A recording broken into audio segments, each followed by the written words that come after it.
Vale, está Marcos. Bueno, Juanjo, bienvenido a Imama, capítulo Marcos 13, o sea, nunca mejor dicho. Te iba a decir bienvenido, pero no es bienvenido, sino que estamos en Ochate contigo, hemos hecho ahí este setup un poquito de aquella manera contigo. Y bueno, vamos a hablar un poquito sobre lo paranormal, vamos a decirlo de alguna manera, ¿no? Conocer a Juanjo, lógicamente, muchas historias y sobre todo, pues lógicamente, el que la gente, hacerle llegar el mensaje a la gente un poco sobre este mundo, ¿no? Sobre el mundo que tú tratas. ¿Cómo te presentarías tú en palabras muy resumidas? Bueno, pues una persona inquieta. En primer lugar, agradeceros, darme la posibilidad de estar aquí con vosotros en este escenario tan mágico, tan espectacular, tan misterioso. Y pues bueno, yo me describiría como una persona, como digo, inquieta. Yo soy una persona desde muy niño inquieta, en busca siempre de respuestas. Y claro, cuanto más difíciles son las preguntas, más difíciles son las La respuestas. respuesta está cual. Por eso antes hablábamos un poquito que creo que conforme avanzas en la investigación, porque lo que sobre todo soy es investigador, cada vez sabes menos. Esto es lo que tiene el mundo del misterio. O el mundo, como a mí me gusta decir, el mundo de lo inexplicado. Inexplicado. Claro, antes te he dicho paranormal, ¿verdad? Y es Sí, que igual bueno. lo paranormal igual lo etiquetamos demasiado, ¿no? Con esa palabra igual sería mejor misterio. ¿Crees que igual sería la palabra igual más oportuna realmente para lo que engloba todo lo que no tiene explicación, ¿no? Sí, fíjate, y ahora que dices, lo no inexplicado sería inexplicable. Y la gente suele emplear mucho el término de inexplicable, investigador de lo inexplicable. A mí, insisto, me gusta más el tema inexplicado. Es un matiz importante. Ajá, Inexplicable es algo que nunca va a tener respuesta, es algo que lo que nunca se va a encontrar explicación. ajá. Sin embargo, estamos moviéndonos en un mundo en el que estoy seguro que algún día a prácticamente todo se encontrará respuesta. Quizá hay algún fenómeno que pase a ser inexplicable, pero entre tanto estamos moviéndonos en fenómenos inexplicados. Realmente la ciencia, que es la que lo sabe todo, ¿no? La madre de todo lo sabe, que yo no estoy de acuerdo lógicamente con eso, ¿no? Pero es que es verdad que igual quizás no está tan adelantada como parece realmente. Claro, la ciencia va aprendiendo, va evolucionando como las personas, Ujú. pero no tenemos que olvidar que gracias a la ciencia ahora estamos haciendo No, esto. también es verdad. Es Gracias a cierto. la ciencia hemos sido capaces de llegar hasta aquí cómodamente. Nos debemos a la ciencia. La ciencia va avanzando, la ciencia va evolucionando, pero insisto, nos debemos a la ciencia. Por eso a mí siempre me gusta investigar de mano de la ciencia. No obstante, bueno, a mí ha habido medios que me han tachado de escéptico. Bueno, posiblemente sea escéptico, pero ojo, eso no quiere decir que no haya ocasiones en las que yo haya tenido que recurrir a métodos más heterodoxos. Y no me avergüenza decir que en ocasiones hemos tenido que recurrir a sensitivos, a mediums, a gente con determinadas capacidades Ujú. que, bueno, que pueden llegar donde quizá la ciencia no llega Igual no todavía. llega. Eh, Hemos hablado de muchas cosas en el coche viniendo para acá. Creo que el podcast, Marcos, ¿verdad? Podríamos haberlo hecho en el coche. Pero no hemos tocado algo que a mí me parece súper importante para explicar lo que es Juanjo, ¿no? O a lo que se dedica Juanjo, que es cómo te surge a ti la semilla, ¿no? Porque al final todo tiene que tener una semilla para que florezca algo, ¿no? ¿De dónde te viene a ti la semilla de ese interés, ¿no? O esa divulgación o esa investigación sobre el misterio, ¿no? ¿De dónde te viene a ti? ¿De dónde le viene a Juanjo eso? Pues fíjate, Dani, esto con 13 años en mi vida se genera un suceso que no se tenía que haber dado Ujú. y que da lugar a muchísimas preguntas. En aquellos años mis padres tenían unos muy buenos amigos de Bilbao, con 2 hijos en aquel momento, uno de ellos Aingeru, un año menos que yo, Eneco un poco más pequeño, y Aingeru y yo casi hermanos del alma. Ajá. Mi amigo de estos que con él a Hermanos de todos no los sangre. sitios, hermanos de no sangre. Y pues la fatalidad quiso que un verano, teniendo yo 13 años, pues Aingeru falleciera de un derrame cerebral. Esto, evidentemente, fue sin Un duda, shock, ¿no? Me fue un shock, imagino. tuvo que ser traumático. En aquellos años sí que es cierto, y aquí no reprocho nada a nadie, pero bueno, estas cosas se trataban de otra forma, no te iban al psicólogo, tú te lo rumiabas de otra Sí. forma. Y a mí me sirvió para hacerme muchas preguntas. La primera e inevitable es ¿dónde estaba Ingeru? ¿Por qué ya no estaba aquí? ¿Por qué yo no podía verle? Porque Claro. yo sabía que se había muerto. Y a mí, pues lo más que hacían era acercarte al párroco de la iglesia, que el hombre te decía, pues bueno, Sí, que se ha ido con esto Dios, es lo etcétera, que ha etcétera, ¿no? querido, y a mí eso no me convencía. Y ahí fueron mis primeras preguntas, mi primera interrogante. Quizá mi primera interrogante es la de todo humano. Yo creo que todos los humanos, desde que el hombre es hombre, cuando descubre la muerte, la existencia de la muerte, la primera pregunta es ¿por qué y dónde? ¿no? Ujú. Bueno, ya nos lo decía Sinestro Total, ¿quiénes somos? ¿De ¿Quiénes dónde son? venimos? ¿A dónde vamos? Yo creo que fundamentalmente lo que nos preocupa es a dónde vamos, la muerte. Ujú. Y ahí surgió mi interés por estos temas, mis primeros libros.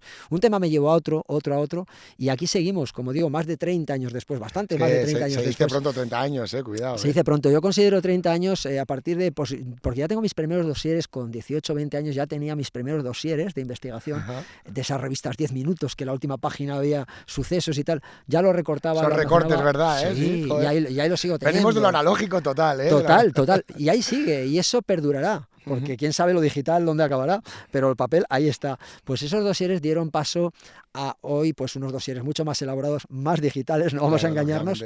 Pero bueno, la curiosidad sigue igual, la investigación sigue estando. Y bueno, pues yo entiendo, pues incluso la muerte la entiendo de otra forma, evidentemente.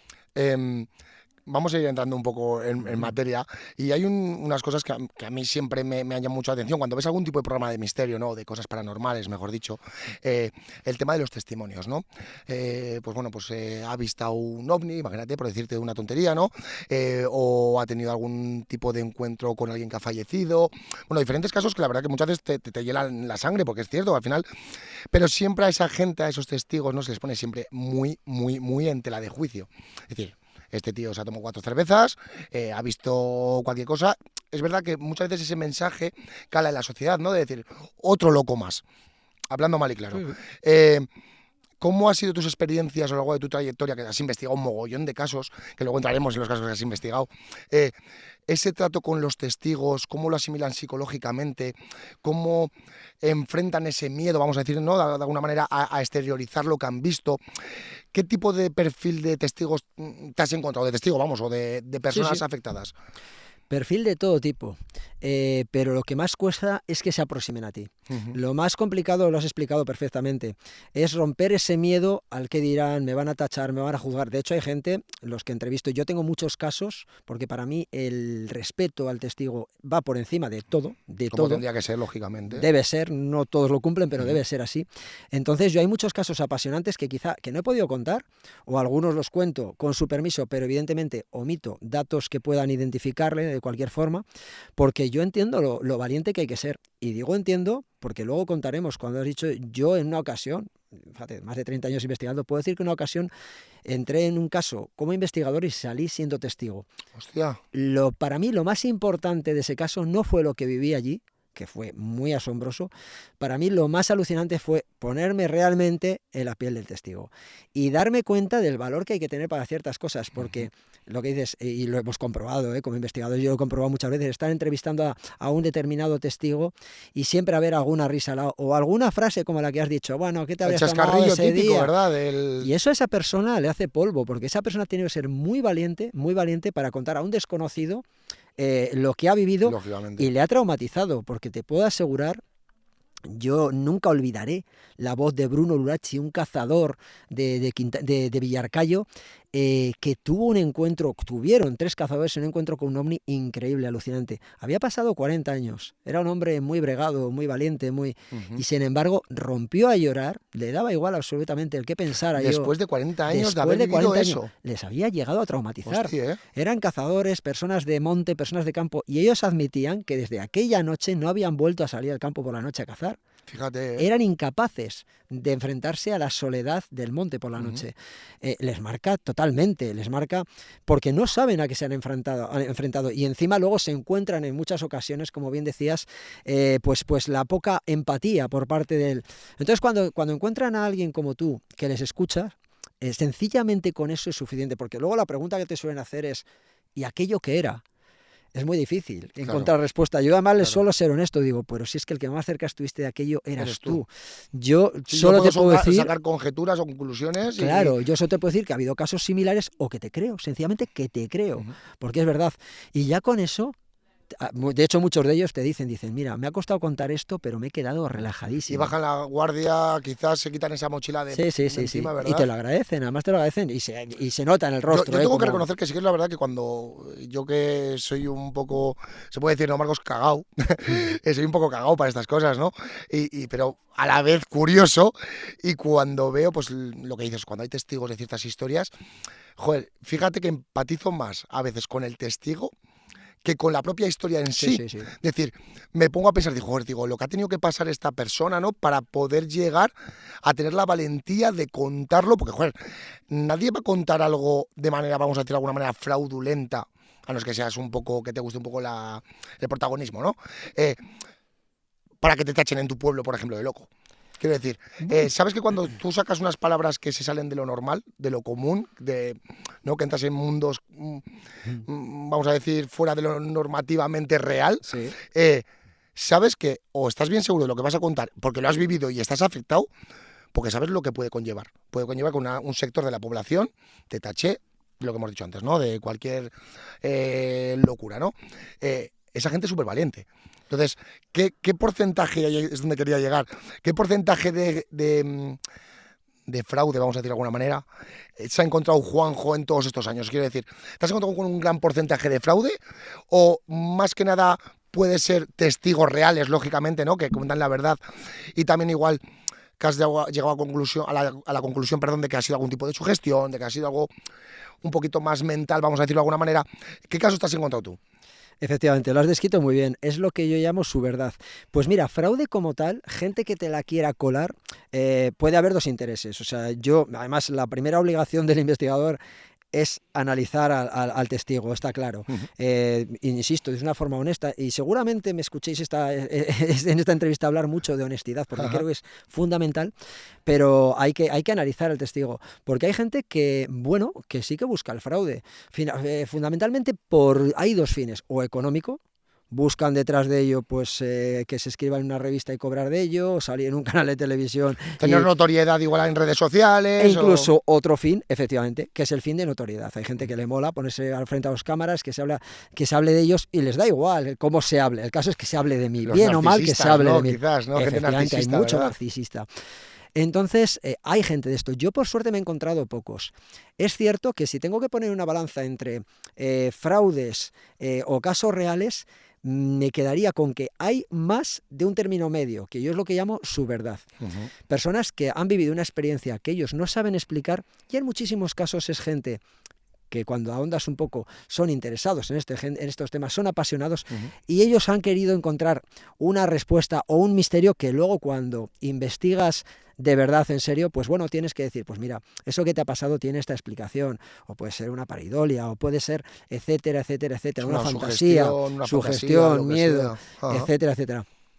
Hay gente que lo acepta, y hay gente que no le gusta escuchar eso porque le gustaba más, claro, y te dice, bueno, eso me lo dirás tú, pero yo estoy seguro, claro. Es una frase, yo estoy seguro de lo que viví. Me imagino que pasará, pasa mucho, y evidentemente para ellos es su verdad, o sea, porque como antes te decía, hay gente que ha vivido su propia verdad y se lo creen y les ha llegado a traumatizar. Entonces cuando hay investigadores que luego te dicen, bueno, es que se le ha hecho una regresión hipnótica o se le ha hecho tal prueba y ha dicho que esto vivía así, realmente esa persona está convencida de lo que vivió, está convencida. Eso no quiere decir que la explicación sea paranormal o tenga... Uh-huh. O sea, lo que pasa es que a veces cuesta reconocer que yo como investigador, cuando me suena el teléfono o me llega algún correo con algún caso, no te voy a engañar, siempre me brilla los ojos y digo, joder, igual este es el caso. Tengo que decir... Es tu pasión también, joder. Claro, evidentemente, si no, no tendría sentido tantos años investigando.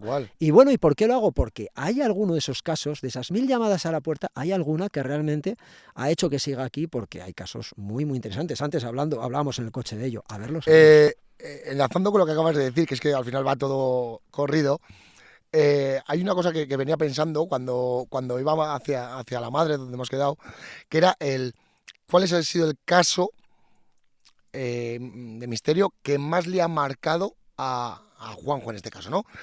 ¿Cuál ha sido el caso que más te ha marcado? O sea, quiero decir, me he marchado de aquí, creo que antes has dado una pequeña pincelada, ¿no? Yo creo, igual me imagino que te vas a referir a ese caso, pero es decir, hostia, entré en esto como escéptico, ¿no? Decir, a ver qué pasa, voy a investigarlo, y acabé con la vida dada la vuelta.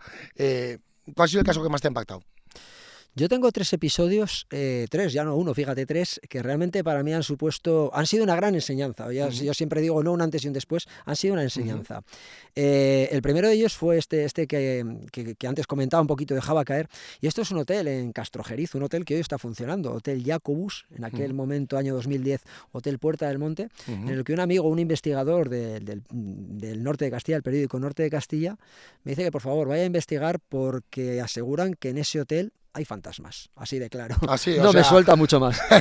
Sin anestesia. Sin anestesia. Además me pillaba en un momento a nivel personal que tenía pocas ganas de investigar, estaba un poco en otros temas, pero bueno, era un debe que tenía con mi buen amigo Ángel y hasta allí fui cargado con mi mochila de escepticismo, pero bueno, me encontré unas personas realmente asustadas. Hubo una frase, de hecho, que para mí fue muy importante. Fue cuando el director del hotel, Rafa, que luego se convirtió en buen amigo, me dice, mira, nosotros hemos dejado una vida cómoda en Madrid por hacer nuestro sueño realidad. Hemos empeñado todo, mi mujer y yo, con nuestra niña pequeña, para venir a un pueblo apartado del ruido y montar un pequeño hotel rural. Hemos embargado absolutamente todo y no vamos a pagar un alquiler cuando tenemos aquí habitaciones. Dice, bueno, pues yo desde hace 3 meses soy incapaz de que mi familia duerma aquí. Estamos pagando un alquiler porque hay cosas que no se explican a mi mujer. Realmente es el ejemplo de un sueño hecho pesadilla realmente, ¿no? Pesadilla, totalmente. Mi gran suerte fue que esta persona que no me conocía de nada confió en mí para dejarme las llaves del hotel y poder pasar una noche con todo el hotel para mí unos meses después, en diciembre. ¿Tú solo? Siempre suelo investigar solo, sí.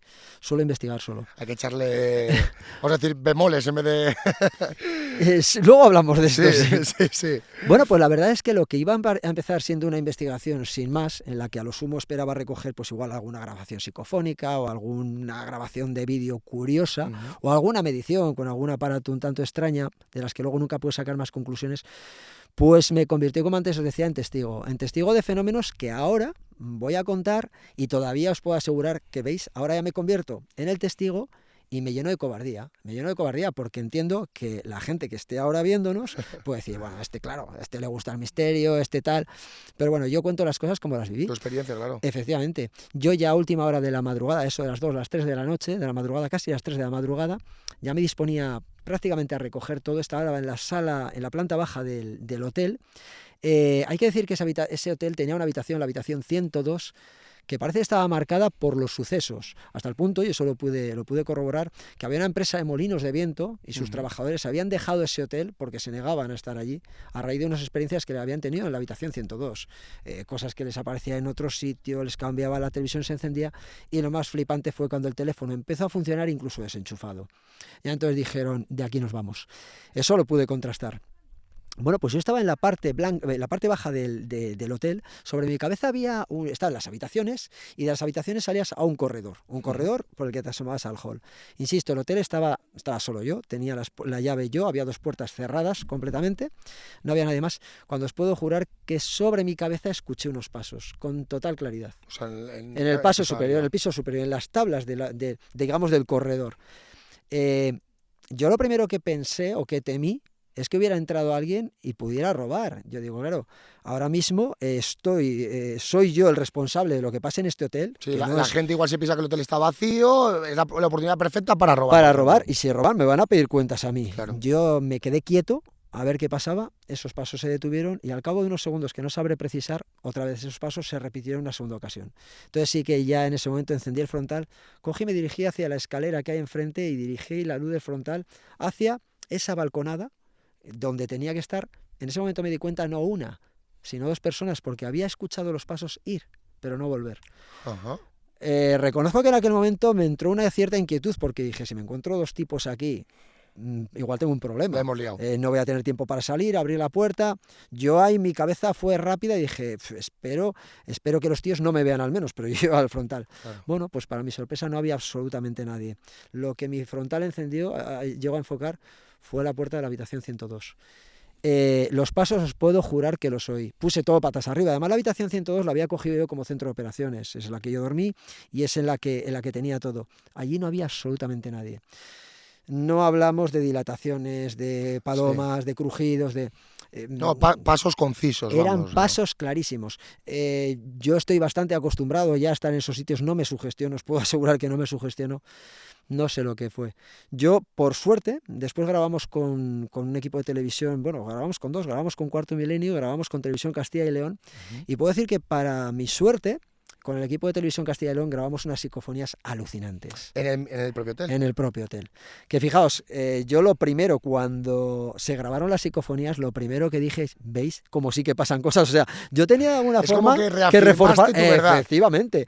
Ya casi me daba igual lo que fuera aquello. Claro. Yo quería que creyeran realmente lo que a mí me había pasado. Y efectivamente, esa fue una experiencia que a mí me marcó, porque me enseñó a ser testigo.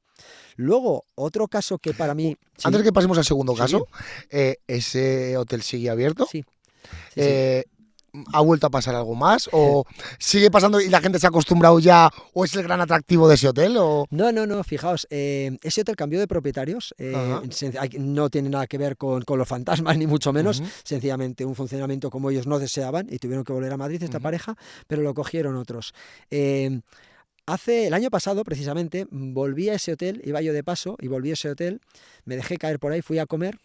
Y porque, bueno, en mi último libro, Burgos Misterioso, había un capítulo, lo Dedicado. dedico a ese Ajá. capítulo, a este hotel. Y bueno, pues hice la pregunta un poco así a lo tonto y dije, bueno, pues a una chica que va ahí por ahí, bueno, aquí he escuchado que pasaban cosas, ¿no? Pero esto, y dice, uy, dice la mujer, que si pasan cosas, y llama a la cocinera, y dice, Paquita, sale aquí. Sale la buena Paquita, la cocinera de este hotel, que es restaurante también, tiene Ujú. restaurante, y la mujer estaba auténticamente frustrada. Dice, que si pasan cosas, dice, yo estoy cabreadísima. Dice, en el hotel, aquí en la cocina hay que tener mucho orden, hay que Claro. ser muy limpios y disciplinados. Dice, yo dejo aquí la espátula, me la cambian de sitio, me encienden el horno, me apagan las luces. Yo ya estoy aburrido de Carmela. Digo, ¿quién es Carmela? Dice, pues no sé quién será, pero la que anda por aquí. Ya le habían llegado a poner nombre a ese fantasma. Fíjate, Ya se llegaba a fíjate. llamar Carmela. Entonces me consta que los fenómenos se siguen dando. Luego hubo una segunda parte. Oye, pero te voy a decir una cosa. Es de una gran valentía y de echarle huevos, antes he dicho bemoles, pero echarle huevos, el que lleguen a normalizar la situación. Sí, sí, Quiero decir, si no puedes con el enemigo, únete a él. únete a él, ¿no? Y decir, hostia, como una persona le ha puesto Carmela o Pepito, lo que sea, a una cosa que no sabe lo que es, que pasa inexplicablemente, también dice mucho decir, hostia, quizás ese es el camino a veces también, ¿no? De decir, Sí. oye, si no puedo con el enemigo, me uno a él y lo normalizo, ¿no? Pero ¿sabes qué pasa? El hecho no sé. de poner un nombre Ajá. parece que está humanizando eso. O sea, es una forma También, sí, bueno, es sí, una también, forma claro, de hablar de un claro. fenómeno que no conocemos, que lo estamos viviendo todos. Y bueno, tenemos el famoso fantasma de Andresito en Vitoria. Tenemos muchos fantasmas a los que se les pone nombre Ajá. para humanizar un poco el fenómeno, Incluso digamos. infantilizarles, ¿no? Quizás, Infantilizarlos, tal vez, porque además se ¿verdad? ponen nombres ciertamente cariñosos y Sí, bonitos, tal ¿no? cual.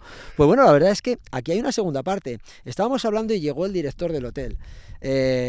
Mandó callar a estas mujeres inmediatamente y me dijo, bueno, ¿qué? Y digo, bueno, pues es que he escuchado estas historias que pasan y fue gracioso su respuesta. Dice, bueno, dice, un día vino aquí un tío, se inventó unas chorradas y aquí seguimos. Dice, pero eso no es verdad. Claro, ese tío que se inventó las chorradas no sabía que era yo Claro, y que claro. realmente no me había inventado nada. Fíjate. Pero bueno, fue un ejemplo. Para mí, el hotel de Castrojeriz fue un sitio emblemático, un sitio que marcó un antes y un después, aunque decía que no, que no me gusta emplear ese término, pero es cierto que me enseñó a ponerme en el lugar del testigo, Ajá. a ser testigo. Luego, claro, dado mi forma de investigar tan crítica, tan científica, otro gran aprendizaje fue cuando me encontré a la enferma de Montecillo. La enferma de Montecillo, Amalia Baranda, una mujer que vivió, Vamos a hacer un que poco de spoiler. existió. Esto es de tu libro. Este fue mi primer libro, la pregunta número 7. La pregunta número 7, sí, señor. Pero bueno, también en mi segundo libro lo recojo Lo recoges un poco poquito. reducido. Y bueno, fíjate, os adelanto que ahora tengo un editor, estoy trabajando en una reedición de este caso, porque os puedo asegurar que es el Que caso es- más alucinante que he investigado nunca. Ujú. Que es que es increíble. Porque, bueno, insisto, una mente tan científica, tan escéptica como la mía, me dicen que hay una persona real, que ha fallecido en el año 1936, pero que existió, que hay gente que la ha conocido en vida, y que es una mujer que vivió los últimos 18 años de su vida sin comer y sin beber absolutamente nada, y con una lucidez total, encamada, no se puede mover porque, como decían las crónicas del momento, era como una cabecita sin vida, casi el cuerpo no se apreciaba debajo de las mantas, pero era un caso real. Claro, yo cuando me encuentro esto, en Espinosa los Monteros, al norte de Burgos, yo lo primero que pienso es que es imposible, como ahora están pensando todo el mundo en sus casas. A ver, hay unas leyes biológicas, unas leyes naturales que nadie puede sobrepasar. Pues bueno, mi sorpresa fue que después de 3 años de investigación, 3 años, amparada en cientos por no decir miles de informes que tengo en casa, informes médicos de la época de diferentes hospitales, como Burgos, Madrid, Bilbao, Zaragoza, de los propios doctores, doctor Gutiérrez, doctor Pinedo, que siguieron a Amalia, 3 años de investigación, insisto, y de la mano con todos esos informes. Yo no soy médico, yo no sabía traducir todo lo que me encontraba. Entonces hubo 2 doctoras, 2 valientes doctoras, que se atrevieron a echarme una mano. Un psicólogo, un doctor en farmacia, una grafóloga. Insisto, 3 años de investigación muy pulcra, tratando de buscar el resquicio por dónde estaba la respuesta, y 3 años después podemos decir que es un caso real. ¿Cómo? No lo sé, se sabe. pero me atrevo a decir que es un caso real. Enlazando lo que acabas de decir, hace no mucho, redes sociales. Cojonuda. No sé la ironía.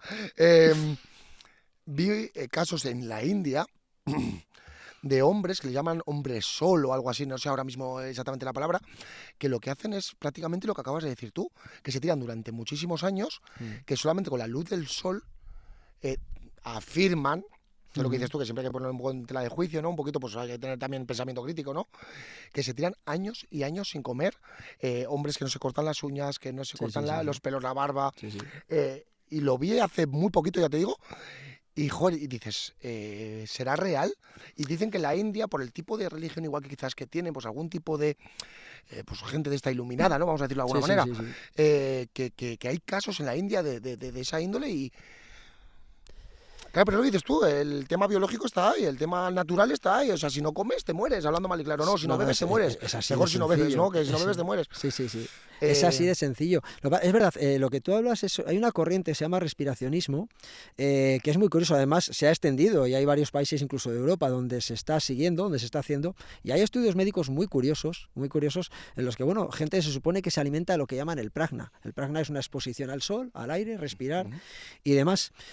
Hay estudios que son muy sorprendentes en la actualidad. Hay un médico austriaco en concreto que está trabajando sobre ello y es alucinante. Luego los yogis de la India, efectivamente, bueno, hay mucha leyenda, Hay un famoso yogi que vivió no sé cuánto, no sé, 70, 80 años de su vida sin comer, sin beber. Incluso hubo un seguimiento en un hospital, pero cuando rascas e investigas te das cuenta que no pasa nada. te das cuenta que el hospital, por ejemplo, donde estaba siguiéndose este caso, donde estaba siendo investigado, es un hospital en el que el director de hospital era gran amigo de este yogi, gran seguidor de esta disciplina. Entonces, a mí me sirve de poco. El caso de Amalia... no es imparcial. No, claro, para nada. El caso de Amalia es que además es un caso del que podríamos hablar un día mucho tiempo, porque de verdad que es un caso muy, muy interesante. Y como digo, para mí fue un caso muy revelador porque me hizo enfrentarme por primera vez quizá a un caso en el que después de, insisto, 3 años...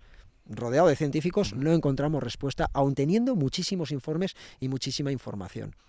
Y luego te decía que hay otro tercer tercero en discordia. El tercero en discordia, que es una persona, soy un amigo, que antes veníamos hablando en el coche de él, y seguro que además muchos de nuestros amigos han oído hablar de Aldo Linares. Aldo Linares, un mentalista medium, sensitivo, a él no le gusta que le llamen medium, pero bueno, es lo que mejor se aproxima a él. Una persona de la que yo en principio es colaborador directo de Cuarto Milenio y una persona de la que yo dudé mucho al principio, porque hemos visto grandísimos fraudes detrás de gente de esta. Yo de hecho siempre advierto a la gente que antes de ponerse en manos de individuos así que tengan mucho cuidado. 3 de cada 4 casos son sacacuartos, sin ningún fundamento, y lo peor es que muchas veces se aprovechan de la inocencia, incluso juegan con el dolor de las personas. Hay que tener mucho cuidado. Pero bueno, para mi sorpresa, insisto, resulta que me encuentro una persona como Aldo, a que conozco muy de cerca, y no me atrevo a decir cómo, pero sí que parece que es capaz de entrar en contacto con seres que ya han dejado este cuerpo, con seres, lo que podemos decir, del más allá. Sí, del más allá. Entonces, esto yo un día le comentaba, digo, tú date cuenta que si esto científicamente se puede demostrar, que es difícil, entiendo, pero si se pudiera llegar a demostrar, sería el descubrimiento de la historia. Me río yo de la vida a Marte, claro, es que nos está dando la certeza de una continuidad post-mortem. Claro. O sea, esto sería flipante. Todos nuestros temores, yo creo que todos lo queremos creer. Todos ¿no? queremos creerlo. Necesitamos creer en ello, o sea, es así. Y esta falta de fe que tenemos hoy, que igual nuestras abuelas no tenían, la suplimos con esta gente, ¿no? Y a mí reconozco que Aldo, con quien he trabajado muy de cerca y a que conozco mucho, y mira, ya aprovecho para decir que en septiembre lo tendremos en Miranda, aquí lo dejo, ya hablaremos de ello, claro que sí. Pero es otra persona que me ha hecho recapacitar mucho en esa vía de la posibilidad de vida después de la vida. Hablando de la vida, y vuelvo a repetir que esto lo hemos hablado fuera antes de micros, yo tengo una filosofía, y no sé si es una filosofía correcta, igual quizás es un poco cobarde, vamos a decirlo de alguna manera. La de cuando te encuentras una persona... venga, agüita. Venga, va. Gracias. Cuando te encuentras una persona realmente que está en la calle desfavorecida y le tiras 1 euro, o le das un bocata, ¿vale? Eso se reconoce de alguna manera como que es un buen acto, ¿no? Que estás ayudando al prójimo, vamos a decir de alguna manera. Cuando tienes el poder o la decisión de hacer algo mal y no lo haces por decisión propia, porque sabes que está mal hecho y no puedes vivir igual con ese remordimiento. Quizás la filosofía de vida que tengo yo, en ese aspecto, que yo tengo esa filosofía de vida, es porque digo, igual tengo que hacerlo bien esta vida para que la vida siguiente siga mejorando. Quiero decir, fíjate que con y de verdad que esto lo hablo en primera persona, yo siempre hablo en primera persona, yo no soy de los cobardes en el aspecto de, a mí luego que cada cual juzgue como quiera, ¿no? Pero es como que intentas hacer las cosas de la manera correcta, intentas ser lo más honesto posible, hablabas antes de la honestidad, ¿no? Intentas ser lo más fiel posible, lo más... para decir, joder, es que igual esta vida que estoy viviendo ahora mismo, yo como Dani, ¿no? Igual tiene un propósito. Y no es ser millonario ni tener riquezas, sino el ser buena persona, que igual todo se resume en eso, ¿no? En ser buena persona para que la otra vida siga aprendiendo y me siga siendo agradecida a la vida. Yo lo dejo. Yo es una de las filosofías que intento aplicarme a mí mi día a día para poder ser una persona, vamos a decir de alguna manera, buena persona, ¿no? Lo que he dicho antes, ¿no? Sí. Quizás es un poco cobarde esa reflexión que yo tengo, pero... No, me parece fantástico. Creo, y por eso te digo que soy una de las personas que necesita creer en que después de esta vida, ¿no? Hay otra cosa, necesito creer en ello. De verdad que creo que soy una persona que necesita creerlo. Quizás hay otras personas que no, lógicamente, pero es una reflexión de que, no sé. Me parece preciosa. Tú imagínate que ahora todos los israelíes que están atacando Gaza pensaran como tú. Sería maravilloso. Sí, por ejemplo, ¿no? O sea, si llegáramos a empatizar con el prójimo, y sencillamente empatizar es un hecho, si quieres, o un acto casi de egoísmo. Es decir, yo es que esto no me gustaría que me lo hicieran. Puede ser egoísta, pero es un egoísmo maravilloso y que llega a ayudar. A mí me parece, ya sea porque dices, oye, que igual en la siguiente vida todos mis actos tienen consecuencias, claro, para bien o para mal. Me parece perfecto. Yo en mi caso me sirve para dormir bien. Una reflexión igual quizás un poco interesada, ¿no? Vamos a... No, bueno, pero... Si te quieres poner igual un poco dramático, ¿no? Pero bueno, tampoco el egoísmo, que a veces lo tratamos de una forma un poco tanto peyorativa, yo creo que no debe ser peyorativo. O sea, me parece que el egoísmo es sentirse y quererse uno mismo y es importantísimo, claro, empezando por ahí, ¿no? Entonces a mí me parece una reflexión muy interesante. Yo procuro aplicarla a mi día a día y a mis hijos se lo digo para que durmáis mejor. O sea, el hecho de irte a la cama tranquilo sin decir, joder, pues es que te hago este, he hecho el otro. O sea, el poder estar tranquilo con tu conciencia, a mí me parece maravilloso. Entonces, te compro tu filosofía y me encanta, e insisto, ojalá todo el mundo lo aplicara. ¿Qué piensas de la otra vida, ¿no? De la vida después de la vida, como me decías antes en el coche? A partir de ahora nos vamos a hacer con esa frase, Marcos, que nos ha gustado mucho. ¿Qué piensa Juanjo de la vida después de la vida? Pues fíjate, aquí mi camino como investigador ha dado tumbos. Cuando empiezas de chaval, antes lo has explicado muy bien, necesitas creer. Necesitas creer, y más en mi caso, yo quería saber dónde estaba Ingeru, yo quería lo mejor, claro, para él. O sea, a mí no me vale ya pensar que se estaba descomponiendo debajo de la tierra, a mí yo quería algo más, ¿no? Yo quería creer que había un alma, un espíritu, un ente, lo que fuera. Luego pasan los años y vas volviéndote más escéptico, sobre todo a raíz de que vas encontrando respuesta a casi todos los casos que investigas. Entonces dices, bueno, igual realmente todo es mucho más simple de lo que creemos, y la ciencia otra vez tiene razón, y esto es lo que somos mientras esto late y mientras el cerebro funciona.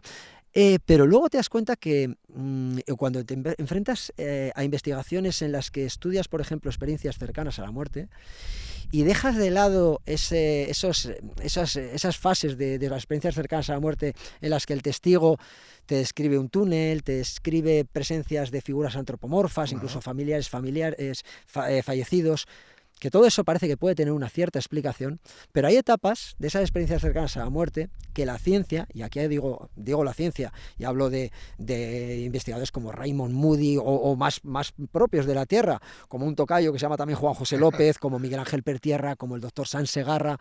Cuando la ciencia te está diciendo, hemos investigado miles de casos en los que la persona que está en la cama en parada cardiorrespiratoria mientras le estamos reanimando, cuando le logramos sacar y te describe lo que ha pasado en una sala en la otra punta del hospital, con todo lujo de detalles, y le dices, ¿pero cómo es posible? Y dices, sí, no sé. Yo de repente me he empezado a ver desde arriba y he empezado a recorrer diferentes estancias del hospital. Entonces aquí la ciencia no puede explicar esto.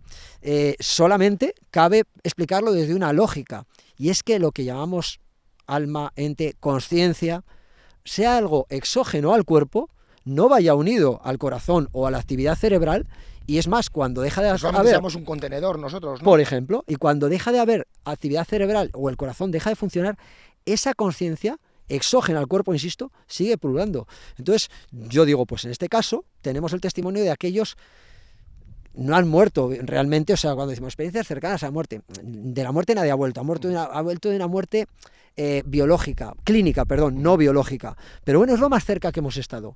¿Qué hubiera pasado si ese cuerpo no le llegan a reanimar? Ese ente que estaba paseando por ese otro lado del hospital... Y que descubrió perfectamente lo que pasaba en otras habitaciones, ¿no? Claro, seguiría por ahí pululando. ¿Qué hoy llega a ocurrir? Pues eso a mí me hace pensar en la posibilidad de un más allá. Lo que llamamos señales. Yo he investigado decenas o centenares de casos de personas que han recibido pues lo que parecen señales de personas que ya no están aquí con ellos, y hablamos de pruebas muy evidentes, porque todos sabemos que hay etapas del duelo, por ejemplo, en los que la necesidad de creer pues nos hacen ver cosas que ya no están, oír cosas que ya no existen. Pero claro, cuando hablamos, yo por ejemplo recuerdo un caso en Santander, en Cantabria.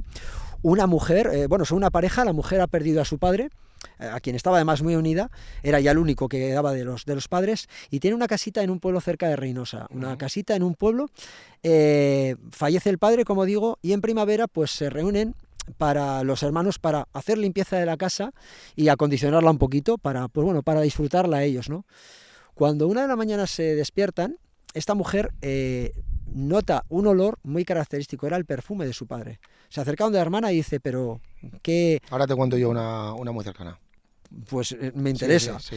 Pero ¿quién ha usado? No, también estás oliendo tú. Nadie sabe por qué huele, pero ya no solo ellos, sino que vienen unos amigos de la familia a los que no dicen nada y por la mañana preguntan al marido de esta mujer, de esta testigo, dice, oye, ¿qué perfume echas? ¿Qué bien hueles y tal? ¿Qué te...? Dice, no soy yo, es el perfume de mi suegro.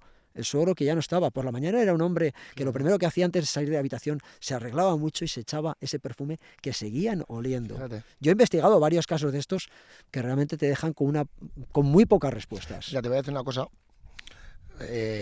Mi madre no va a ver este podcast. No lo va a ver. Se ve todo. Si no lo ve tu madre, ¿quién lo va a ver, no? Pero mi madre ha dicho que este podcast no lo va a ver, ¿vale? Mi madre no es escéptica para nada. Y te cuento por qué. Cuando yo era pequeño, mi abuelo materno falleció hace muchísimos años. Cuando yo era pequeño, te digo, tendría, no sé, 5 o 6 años, no recuerdo bien. Mis padres, bueno, yo soy de origen portugués, mis padres emigraron, ¿no? Yo emigré con ellos, lógicamente, me trajeron de paquete. Y mi abuela, a los pocos años de estar aquí nosotros, pues murió, falleció. Mi madre era la pequeña de la familia, la hermana más pequeña. Y mi abuelo como que tenía pues la conexión de la niña pequeña, ¿no? Y mi madre muy jovencita, con 20 años apenas, vinieron a emigrar a España.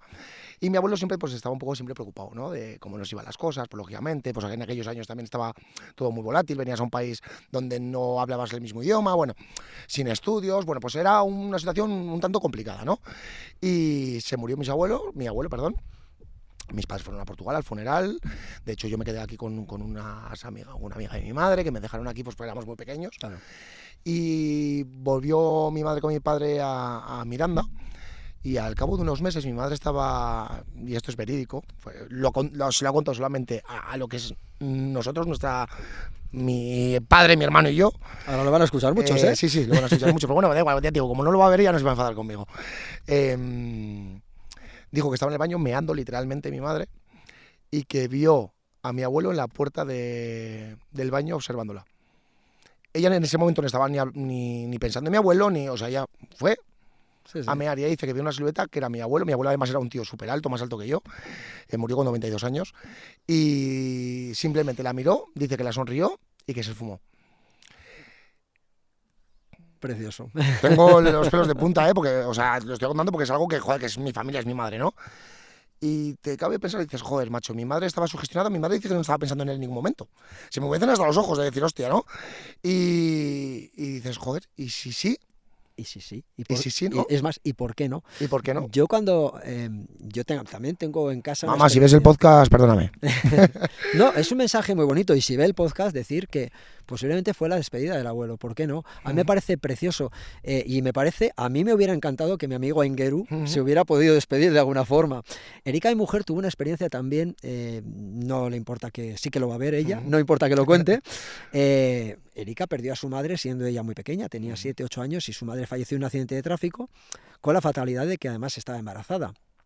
Pues bueno, años después, habían pasado años. Ella como niña, pues evidentemente lo tuvo que pasar muy mal, ella lo reconoce. Lógicamente. Pero han pasado muchos años y ella tuvo un sueño, esto es importante. En el sueño dice que de repente ella se ve en el centro de una plaza. Es una plaza, parece de un pueblo pequeñito, porque hay solamente una farola y del cono de luz que da la farola se ven casitas de una planta pequeñitas. Ella no entiende qué hace allí y de repente detrás de la farola, acercándose, ve a un señor, y esto es muy interesante, una figura de un hombre alto, con una especie de capa larga y un sombrero de copa. A su lado hay una mujer que lleva un cochecito de niño. Se van acercando hacia ella.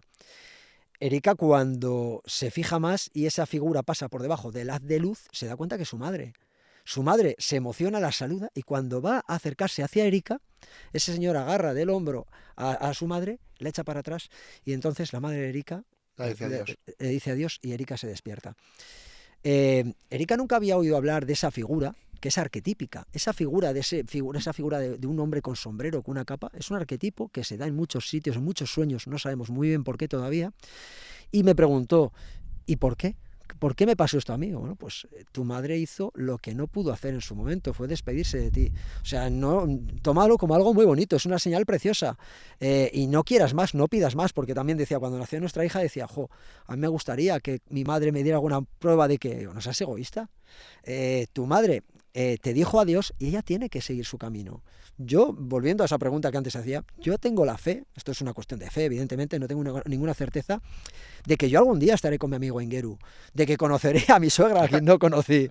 O sea, yo estoy seguro.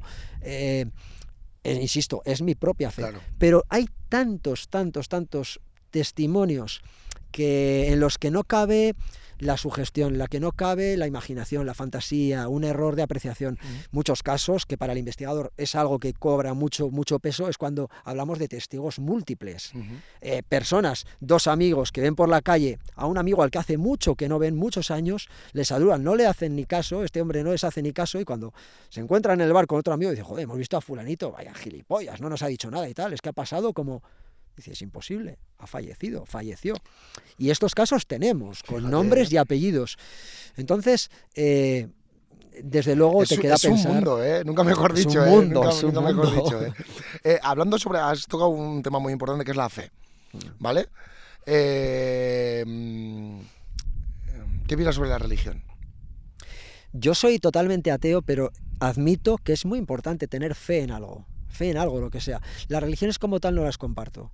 No las comparto, cada una por sus ciertos motivos, tampoco voy a entrar a ellos, pero bueno, y ojo, que vengo de una casa, mi madre lo verá y ya me tirará las orejas. Católica, porque católica. Apostólica romana, como se suele decir. Efectivamente.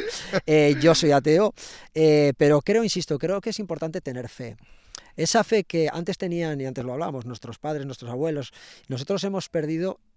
Y bueno, de forma inevitable las personas tenemos que tener fe en algo y nos agarramos. Y el peligro de cuando no tienes un tiro fijo, no sabes hacia dónde mirar, es que te puedes agarrar a falsos gurús, como está pasando. Sí. Tenemos sectas auténticamente destructivas detrás de gente que hacía falsas promesas y que se convertían en el referente.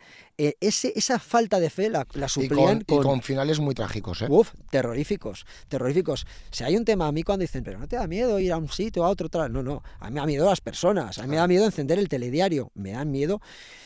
Yo he tratado temas de sectas destructivas y eso sí que da miedo, porque te das cuenta que hay gente muy preparada, hablo de psicólogos, médicos, y llegan a caer en ese tipo de redes y acaban totalmente destruidos. Sí, tal cual. Ojo, ellos y todo su entorno. Sí, claro, eso es, tal cual, no se trata del individuo, sino... No, todo, económicamente y evidentemente de forma emocional, claro. Y la unión familiar desaparece. O sea, cuando antes había esta fe, no había esos problemas, había otros. Seguro que cuando levantaron esta torre de San Miguel, cuando se iban despacio construyéndola, pues seguro que venía el cura del pueblo abajo y decía, oye, que Dios se está enfadando, ya ves qué tormenta, ya podéis aquí aportar más y tal. Y los pobres daban parte de sus diezmos para construir esto, no dejaba de ser otra estafa, claro. Pero bueno...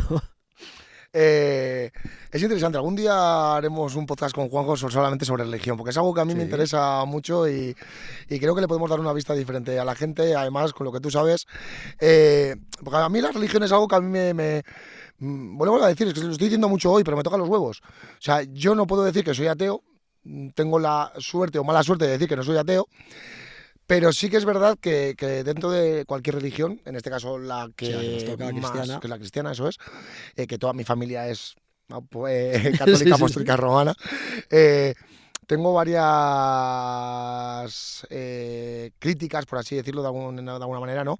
No sobre la religión en sí, o sobre el mensaje que quiere transmitir, sino por el trato, ¿no? Sí, Que le damos como evidentemente. humanos a la religión. Un día hablaremos largo y tendido Fantástico, sobre ello. fantástico. Vamos a hablar un poquito, ya que estamos aquí, joder, vamos a hacerle un poco el homenaje, ¿no? A Ochate, Ochate. ¿no? Y ahí basta que estamos con Juanjo, como no, ¿no? Eh, Cuéntanos un poquito la historia de Ochate, Juanjo. Bueno, me has dicho antes con sus Sí, sí. mentiras y con su... No, bueno, mentiras Es no, que vamos a decir sí, sí, no, hay mentiras leyendas, también, ¿no? ¿por qué no? Yo siempre digo que Ochate es el ejemplo de... Bueno, es un buen ejemplo para entender el misterio de su forma más oscura, ¿no? Ajá. Eh, Hasta el año 1981 nadie sabía lo que había aquí. Había un despoblado, uno de los más despoblados, de muchos despoblados que había por la zona de Treviño, por todo el país. Pues al final la industria se había instalado aquí, en este caso en Vitoria, y la gente pues se había ido a trabajar a cosas más cómodas que no el campo. En este caso además es un suelo muy Sí, bueno, árido, ajá. la gente aquí se dedicaba a la ganadería. Y hasta el año 81 nadie conocía a Ochate. En el año 81 aparece una persona, Prudencio Muguruza. Prudencio Muguruza, esto ahora viene como como cuando dicen, ¿no? El programa no se hace responsable de las opiniones Las vertidas. opiniones de los Bueno, pues invitados. aquí es Juanjo el que habla. Prudencio Muguruza es un sinvergüenza, es un tío que en aquel momento trabaja de telefonista en una entidad bancaria en Vitoria. Y dice, él cuenta que un día está paseando por aquí, por las inmediaciones con su perra, y de repente ve un objeto en el cielo que fotografía, y eso se convierte en el llamado OVNI de Treviño. Una fotografía que da la vuelta, y digo bien, al mundo. Además viene avalada por el periodista de moda del momento, que es JJ Benítez, un grande, Un grande de un aquella época, investigador, un ¿no? Eso escritor, es. y todavía sigue siéndolo, es un referente del misterio. También aquí puedo poner mis peros, y otro día podemos hablar de ello también. Pero bueno, en este caso, él, JJ Benítez, vio esa fotografía, él asegura que la iba a analizar incluso a la NASA, y que efectivamente en esa fotografía se aseguraba que un objeto metálico, posiblemente en una trayectoria descendente de frenado, muy brusco, se había fotografiado aquí. Le dio la opción a este hombre, a Prudencio Muguruza, de escribir en la revista del momento, que era Mundo Desconocido, que era quien Ajá. trataba el misterio de una forma más directa. Y sobre ello, y es más, le invitó a hacer una investigación sobre este despoblado que había casualmente cerca de donde había aparecido el OVNI. Pues en tiempo récord, digo en tiempo récord porque yo como investigador sé lo que cuesta hacer una investigación histórica. Irte por archivos, hemerotecas, es un trabajo muy arduo. Pues en 2 o 3 meses hizo un trabajo increíble en el que aseguraba que sí, que este era un despoblado ya. De hecho, era un despoblado debido a 3 epidemias que había habido. Hubo 3 epidemias consecutivas que acabaron con el pueblo. Una primera epidemia que prácticamente dejó a la población en la mitad, cuando se estaban reponiendo como si fuera una maldición, otra segunda pandemia, Ujú. y cuando ya el pueblo estaba otra vez recomponiéndose, llegó una tercera que acabó Y con lo todo, y arrasó. entonces ya dijeron, bueno, ¿De qué año estamos hablando más o menos? hablamos según las crónicas de este hombre, de Prudencio Muguruza, del siglo XIX, Del siglo 1800, XIX. a mediados del siglo Ujú. XIX. Esas epidemias vinieron acompañadas de otros hechos muy curiosos, como la desaparición del padre Villegas, que aseguran que era el cura que oficiaba misa aquí, y que en una mañana de niebla, en un trayecto que va desde aquí a la ermita que tenemos detrás, la ermita de Burgondo, pues desapareció milagrosamente, nunca se supo de él.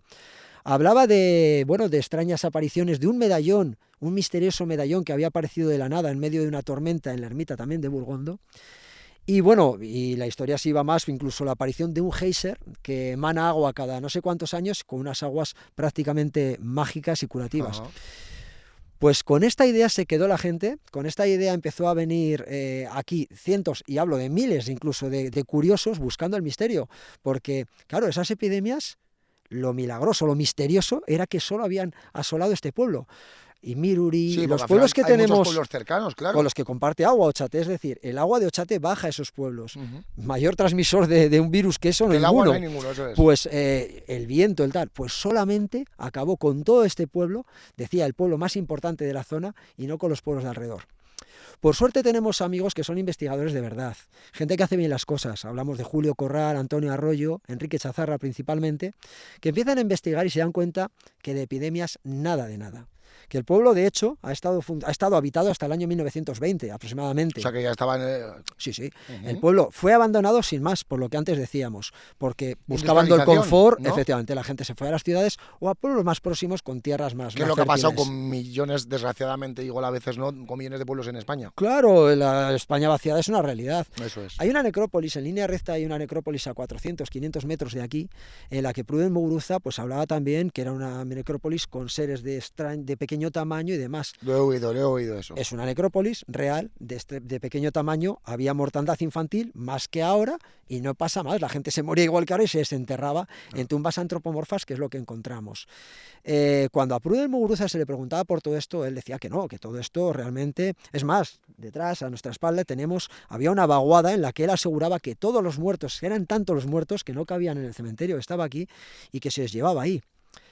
No había nada de esto, no hay nada, no existe nada, es todo mentira, una mentira que nace de Prudencio Muguruza. El ovni es un fraude, esa es una fotografía, fijaos. O sea, yo voy al campo, fotografío un ovni y voy corriendo a la tienda de fotografías a revelar la foto. El tío tardó como 3 meses en revelar el carrete. Algo que le había impactado y tardó casi 3 meses.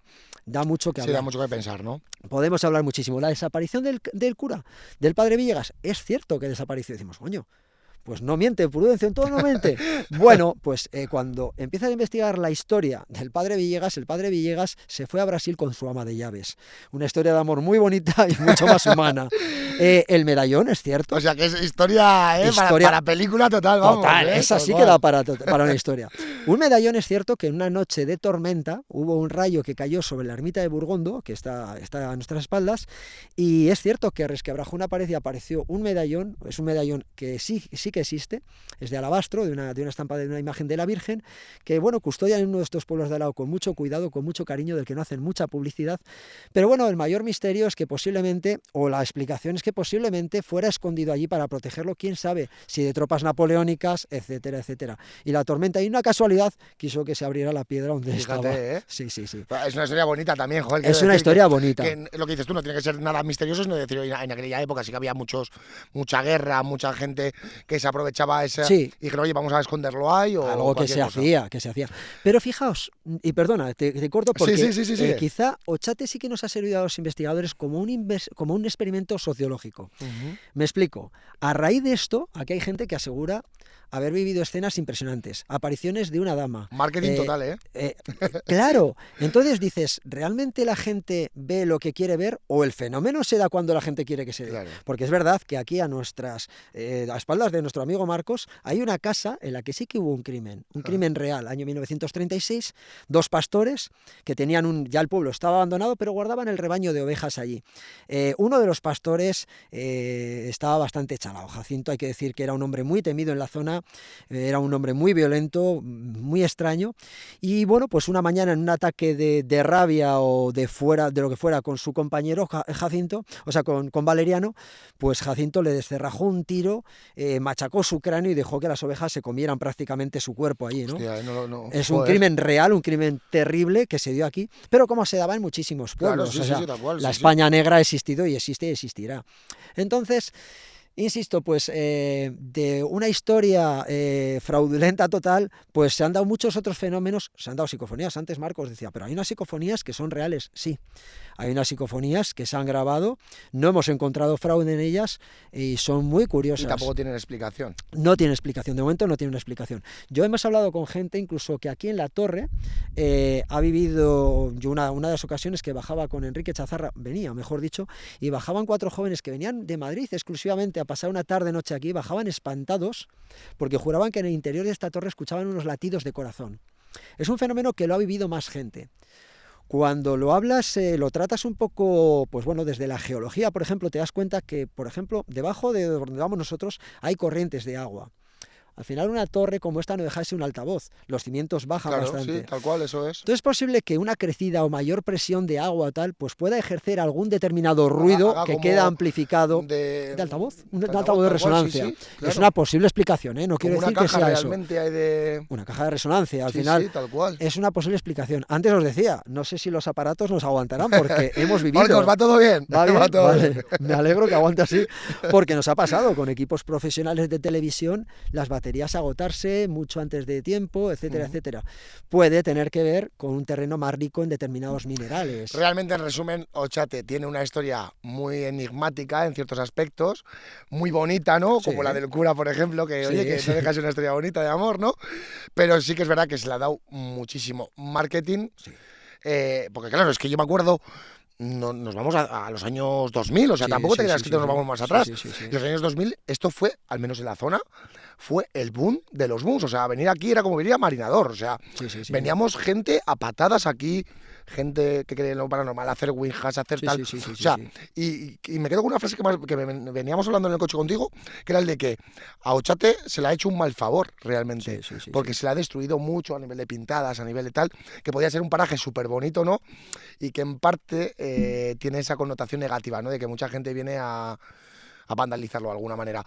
Pero, ¿sigue siendo un sitio especial, enigmático? Pues podría ser, ¿no? Sí, no, aquí hay mucha gente, yo lo mismo digo una cosa que otra, hay gente que ha tenido sensaciones muy curiosas. Bueno, tenemos testigos que casi a 50 metros a mi derecha y a tu derecha, pues tuvieron también la aparición de una mujer que les hizo salir corriendo y la vieron en varios momentos, o sea, no solo fue algo fugaz.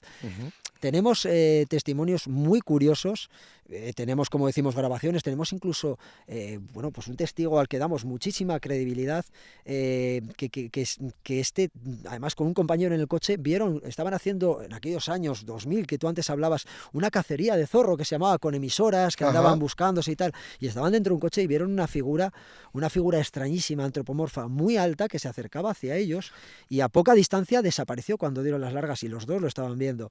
Se han dado fenómenos, es verdad, muy curiosos. Yo sé de personas que han tenido aquí, técnicos de televisión, que han tenido crisis epilépticas, quizá provocadas por el miedo, pero de las que se han recuperado muy pronto y achacaban a que estaban teniendo unas sensaciones muy extrañas. Muy extraños.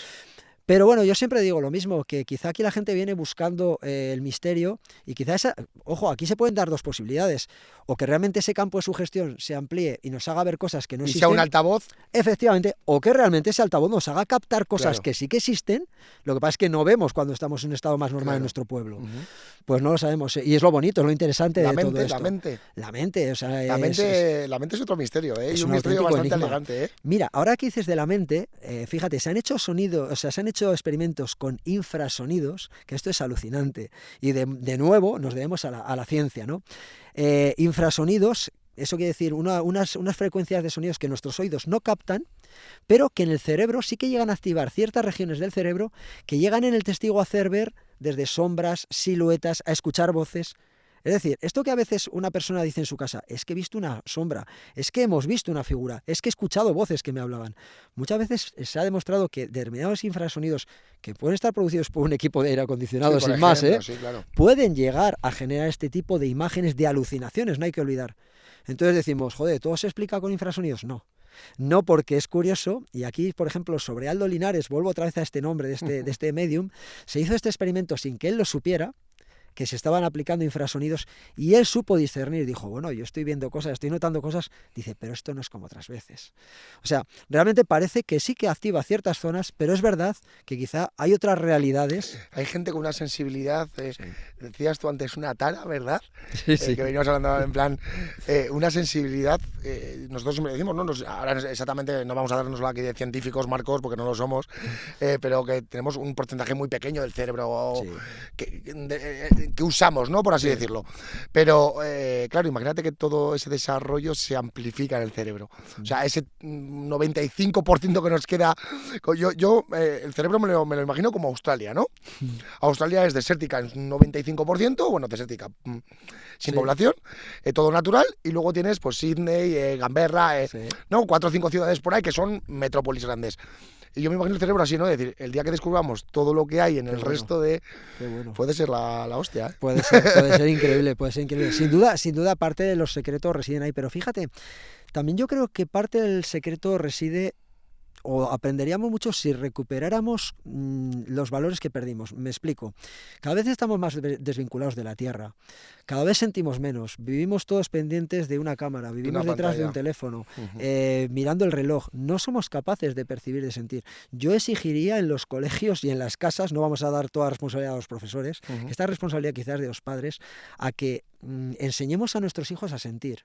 Sentir es algo tan simple como sentarte aquí un rato en silencio, remangarte los brazos y sentir la brisa, sentir el frío de la tierra, la humedad. Esto que parece una chorrada y está diciendo la gente, ¿qué dice? No soy ningún iluminado, no soy ningún yogi, yo soy como un canto rodado, no noto nada en ningún sitio. Pero sí que os puedo asegurar que cuando eres capaz de relajarte y de abrir tus sentidos, descubres cosas que nunca has sentido. Sencillamente cuando observamos, a mí me hacía mucha gracia durante la pandemia, hubo gente que me mandaba fotos y vídeos del cielo y decía, fijaos que se mueve algo en el cielo, son satélites. ¿Qué pasa? ¿Hay más? No, es que nos estamos deteniendo a mirar, tenemos tiempo para mirar el cielo, cosa que antes no hacíamos. Nuestros abuelos tenían tiempo para reflexionar, para compartir, para sentados en el campo hablar, o sencillamente mientras pastoreaban, sentir la tierra, insisto. Compartir alrededor de una lumbre sus historias, sus leyendas, sus tradiciones viejas que hoy las estamos perdiendo. No temer a cosas que hoy tememos. Antes hablábamos del temor que tenemos hoy a la muerte. Hablar de la muerte con los niños es algo que evitamos. En los colegios, ¿a quién se le ocurre hablar? Es censurable totalmente, vamos. Es un error. Sí, es un error. La muerte es tan real como la vida. No hay vida sin muerte, no hay muerte sin vida. Entonces, nuestros abuelos normalizaban el hecho de que, y nuestros padres, de que el abuelo se muriera en casa y se le velaba. Es decir, se le ponían unas velas. Fijaos, voy a poner un ejemplo precioso. Yo hace unos años una investigación me llevó a un caserío en el norte en el País Vasco en concreto. Había una mujer muy mayor con la que tenía problemas para entenderme porque hablaba muy poquito. Euskera total, ¿no? Euskera total. Como ella me decía, es de las es de las es de las... En castellano no hablaba. Tuvimos auténticos problemas. Pero bueno, esta mujer estaba totalmente apesadumbrada, había quedado viuda hacía unos años y su mayor dolor era que su marido no se había ido tranquilo. Y decía, ¿pero esto por qué? Su marido había muerto en el hospital, había fallecido, se le había llevado de ahí al tanatorio y del tanatorio al cementerio. Ella no estaba acostumbrada a ella estaba acostumbrada a lo que había visto con sus padres, con el resto de familia, a que al difunto se le ponía en la cama, se le velaba, se le ponían velas, se le oraba, por la noche se tapaban los espejos, se abría la ventana para que el alma se fuera. Se le despedía en definitiva, se despedía. ¿verdad? La familia estaba alrededor, los niños veían con normalidad al padre o al abuelo muerto, le daban un besito, no pasaba más. El difunto se iba tranquilo y la familia se despedía con calma. Hoy por hoy eso no lo vemos, vamos, nos parece una auténtica locura. ¿Quién lleva a...? Yo el primero, ¿eh? O sea, estoy diciendo esto y yo a mis hijos yo le he dado algún besito a algún familiar, ¿eh? Sí, pero ¿tú llevarías a tu pequeño Daniel al tanatorio? Lo evitaríamos. Creo que no, pero yo en Portugal, volvemos un poco a mi origen, en Portugal todavía sigue pasando, no igual tanto en casa, en despedirle con tal, pero sí que en la propia... zona, ¿no? Vamos a decir tanatorio, ahí en los pueblos igual no son como tanatorios, es un poquito más tal, y se le deja al muerto abierto y van, lo que dices, sus nietos, sus sobrinos, sus primos, sus hijos, sus nueras, y es verdad que mucha gente se despide con un beso. De hecho, yo lo he hecho. Me parece precioso, ¿por qué no? O sea, me parece muy bonito. Hoy la muerte la alejamos, la gente muere en los hospitales, la gente se le lleva al tanatorio, ya no queremos un tanatorio cerca de casa, poder ser fuera, y es más, el cementerio también, que esté de extrarradio. Yo creo que deberíamos normalizar algo tan bonito, ¿por qué no? Como es la muerte, porque eso significa que ha habido vida. Yo siempre digo y que lógicamente la muerte puede llegarte en cualquier edad, ¿vale? Porque es así. Sí. Pero desviándonos un poco del tema y tal, y filosofando, como decimos Marcos y yo a veces, filosofando, es muy triste llegar a mayor. Y yo, según vas madurando, que ya me considero una persona madura, pero no es triste llegar a mayor por el hecho de hacerte mayor, ¿no? Es triste porque cada vez somos una sociedad súper egoísta.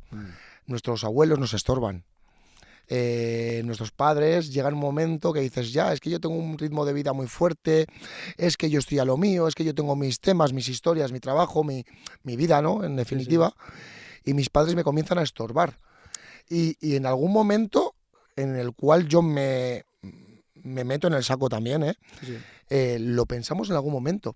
Cosa que antiguamente, lo que dices tú, pensar eso era como algo que inimaginable, ¿no? De decir, valorábamos mucho más, ¿no? La la vejez, la experiencia, la sabiduría, las Cierto, historias, la cierto. tradición, el vivir a través de tus padres o de tus abuelos tu propia historia, ¿no? Porque Sí, de sí, alguna manera es tu propia historia, así ¿no? es. Hay que mirar un poquito lo que dices tú, mirar un poco hacia atrás, ¿verdad? Y es cierto, ¿eh?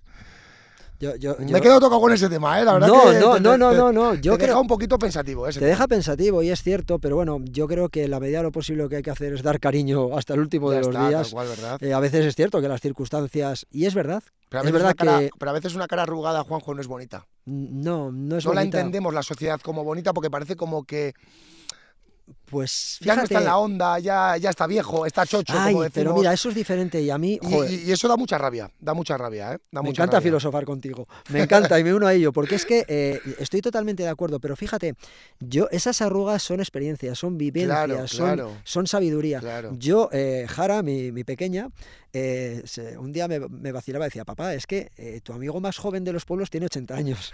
Y es verdad, yo voy a los pueblos a investigar y mi fuente, o sea, es que son mi mayor fuente de información. Claro. Yo voy al bar del pueblo a tomar un café y es que la historia se repite. Esto es como las películas del oeste. Se abre la puerta y todos dirigen la mirada hacia ti. En ese momento tú tienes que mostrarte respetuoso. Y Claro. estás en su pueblo, estás en su sitio. Eres una persona más inexperta que ellos que tienen muchos años más años que tú. Pues si eres honesto, siempre el más osado del pueblo te va a preguntar, ¿y usted qué hace aquí? ¿Qué le trae aquí? Pues bueno, tú te abres, pues bueno, vengo buscando esta historia y tal. Y haces unos grandes amigos que te dan la sorpresa de que cuando vas a verlos igual otra vez ya no están, ya se han Claro, ido, pero no claro. pasa nada, es que es la vida, es que es así, no hay que hacer un drama de Sí, ello. sí. Pero lo interesante de llegar a tiempo es que te han podido contar cosas. Un día un periodista me dijo una frase que me encantó, dice, los abuelos son como ese libro que si no lo abrimos para leer, se cierra y nunca sabremos lo que pone entre sus líneas. Es así, esos libros hay que abrirlos. Nuestros abuelos que tenemos en casa, que a veces vamos muy lejos para encontrar o escuchamos una entrevista a un abuelo en la radio y creemos que igual tu abuelo tiene historias más interesantes. Claro. Escúchale. Y no esperes, como hemos hecho otros, a que ya no estén con nosotros para decir, joder, ¿cuánto me podía haber contado esta persona? Aprovechémonos de ellos, cuando Así estén vivos, es. cuando tengamos. Y yo insisto, yo a mis hijos trabajo muchísimo con el respeto a los mayores. El respeto, esas arrugas de las que he hablado, exigen respeto. Sí, tal cual. Exigen respeto, no hay más. O sea, Totalmente de acuerdo, ¿eh? y a partir de ahí, escucha y aprende. Porque no tendrá igual la movilidad que tú tienes, pero tiene muchísima más vivencia y vida que tú. O sea, es que ya eso merece todo. Ojo, ¿eh?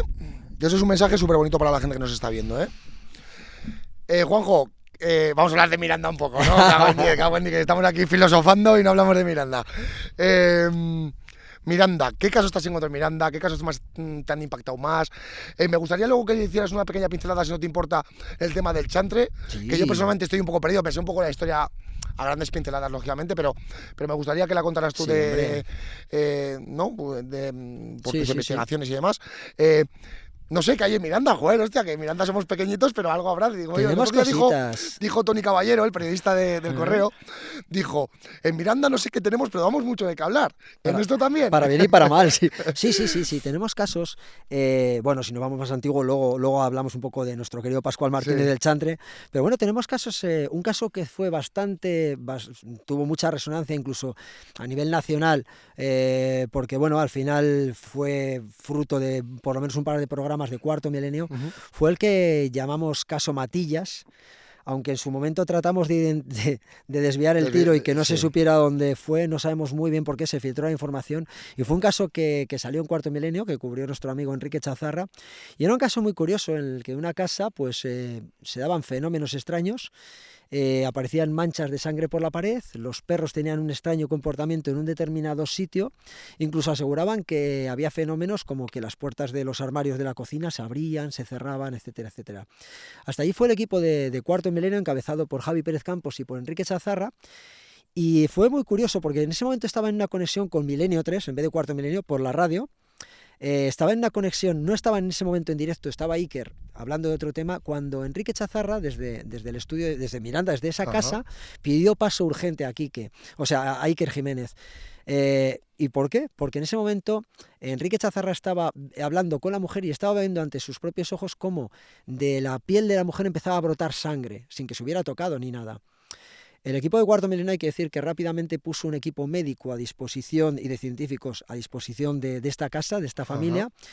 Y bueno, se pudo ver que efectivamente, gracias a eso se pudo ver que la sangre que había por las paredes era de esta mujer, era el mismo grupo sanguíneo. Ella no era consciente de que en un estado de estrés su cuerpo generaba una especie de sudoración. Sí, además es que luego es un fenómeno raro, pero se puede llegar a dar, se conoce como hematohidrosis, y bueno, pues llega a ser una especie de unos pequeños vasos capilares que se rompen y se mezclan con el sudor.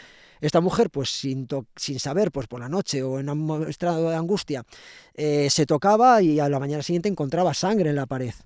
Pero eso no explicaba todo. Es cierto que yo he podido hablar con la testigo, he hablado varias veces, es una mujer encantadora, y ella me aseguraba que ahí se daban más fenómenos. Tanto ella como su marido pudieron ver cómo las puertas de los armarios de la cocina, insisto, se abrían, cómo la televisión, estando desenchufada, funcionaba, cómo los perros tenían un comportamiento muy extraño. Y todo esto es curioso porque todo esto parece que lo solucionaron cuando se deshicieron de un extraño amuleto que habían traído de Turquía. Además lo habían traído de una forma un poco pillería. Ellos, no sé, había sido él o ella, pues sí, bueno, en un mercadillo había visto algo, le había gustado, la pillería española. Lo había ramplado.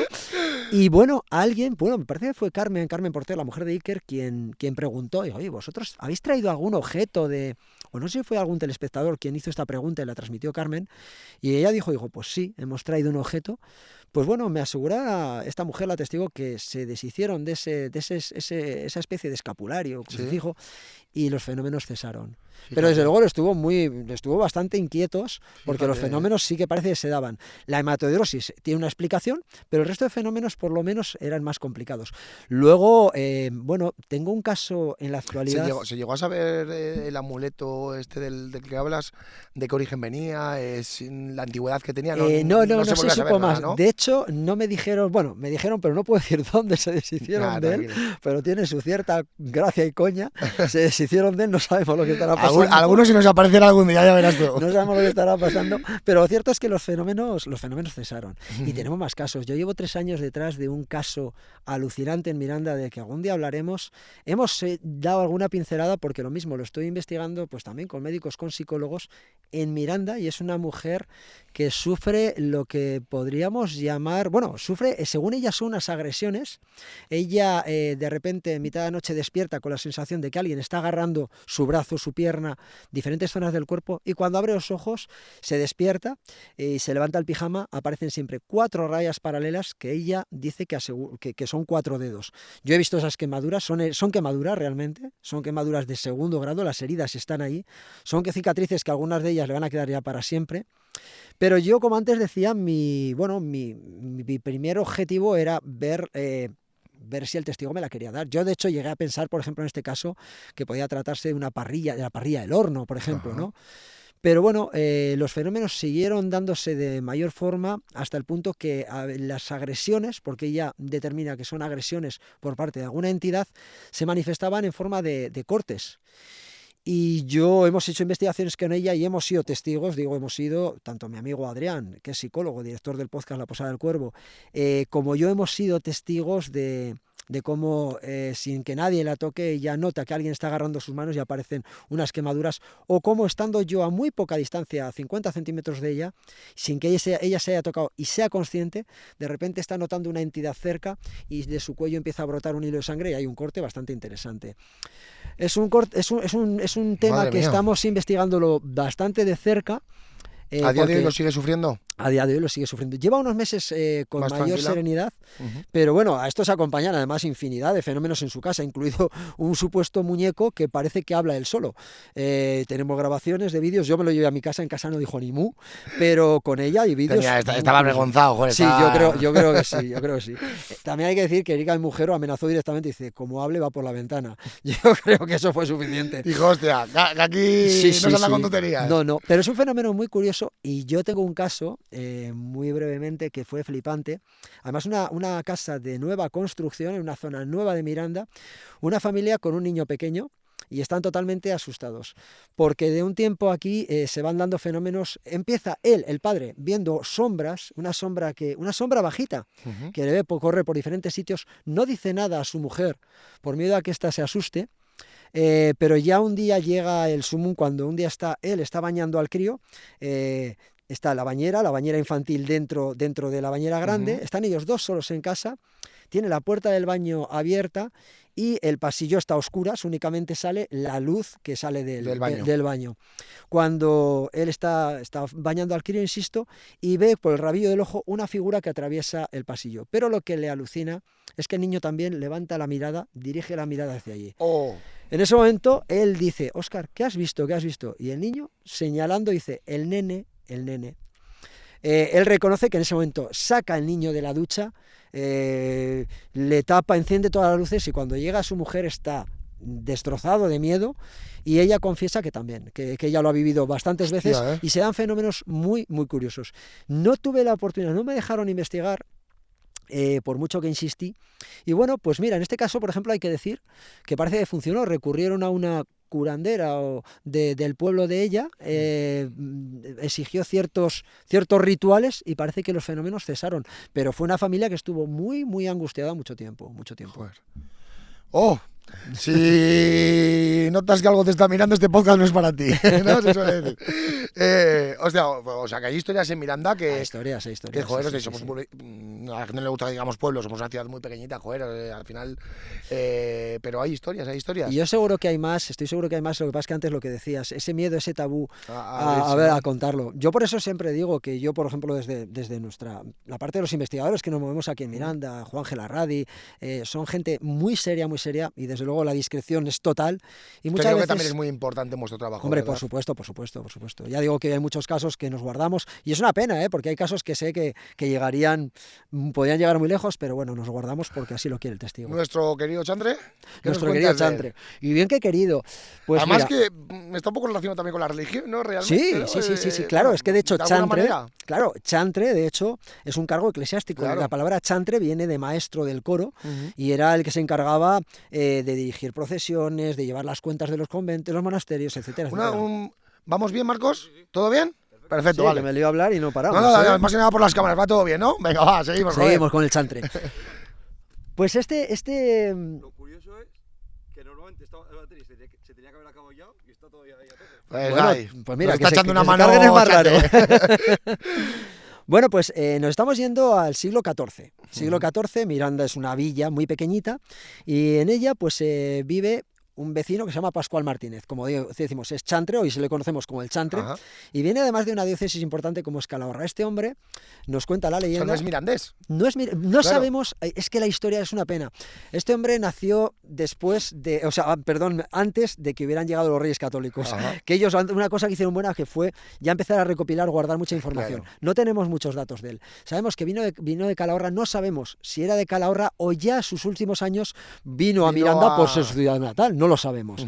El caso es que estaba a retirarse en Miranda, realmente, ¿no? Efectivamente. De hecho, tenía un pequeñito hospital, era tenemos que hacernos idea que era poco más que una cuadra con unos jergones de paja. Pero bueno, era para gente necesitada, que era algo muy importante, que estaba detrás prácticamente de su casa. La leyenda nos dice que Pascual Martínez tenía un hermano que era todo lo opuesto a él, porque Pascual era una persona muy querida y sin embargo su hermano era todo lo contrario. Era un alcohólico, era problemático, era temido por los vecinos de Miranda y era envidioso, hasta el punto que, que una de las ocasiones que pidió dinero a Pascual para seguir viviendo y Pascual le dijo, oye, búscate la vida, tío. Y poco después vio cómo Pascual daba limosna a un mendigo. Y entonces él dijo, pues hay dinero para otros y no para tu hermano. Y pues envuelto probablemente en alcohol y en odio, pues esperó a que el bueno de Pascual pasara bajo una casa en obras y el hermano arrojó un saco de arena que acabó con su vida. Dice la leyenda que el pueblo de Miranda lloró... La venganza de Caín, ¿eh? Total. Madre mía. La leyenda nos sigue diciendo que el pueblo de Miranda lloró durante 3 días y 3 noches al bueno de Pascual Martínez, el chantre, y que le enterraron. Claro, en aquella época Miranda era una villa. Era una villa muy chiquitita, Claro. chiquitita.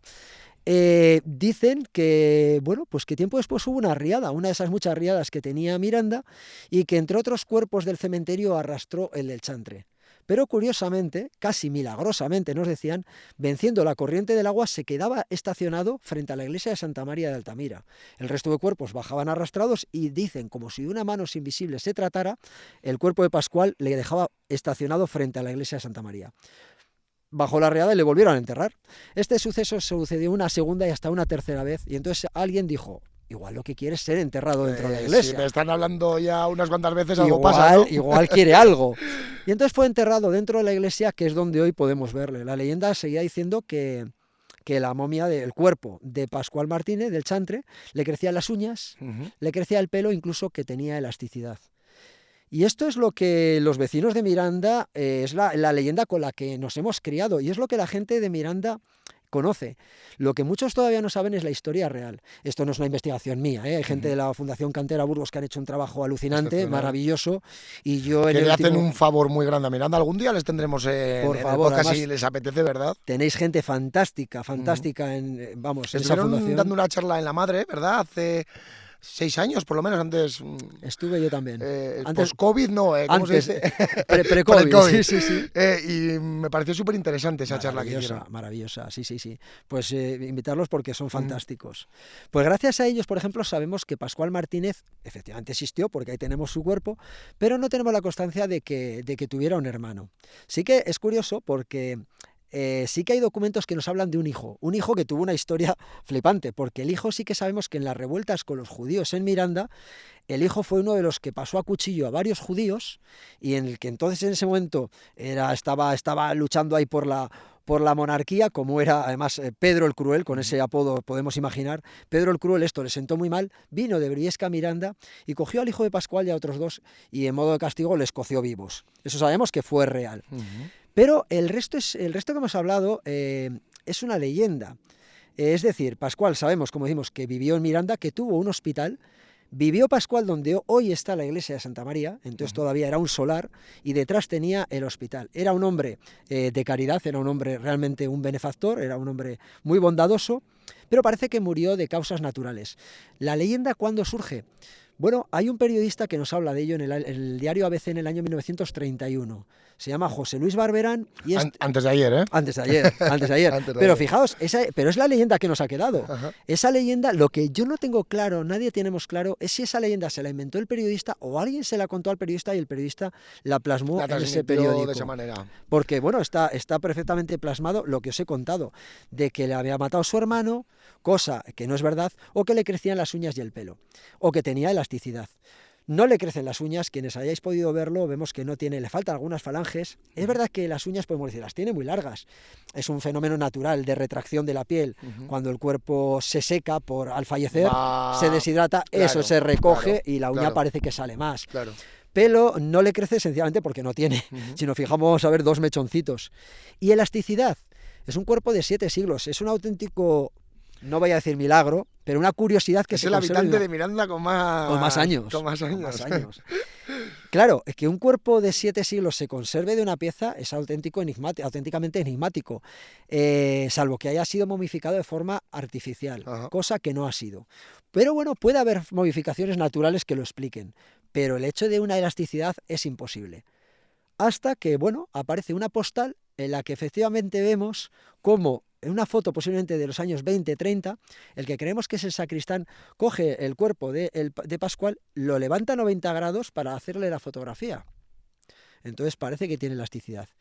Hemos podido comprobar que tiene elasticidad. Damos fe de ello. Con mucho cuidado hemos probado a mover el brazo y tiene elasticidad. ¿Esto nos lleva a pensar que es un milagro? No. Lo que nos lleva a corregir quizá cuando hablamos de la momia del chantre. Esto lo hemos visto con médicos forenses y nos dicen que realmente ese fenómeno de flexibilidad se debe a que no es un cuerpo momificado, es un cuerpo corificado.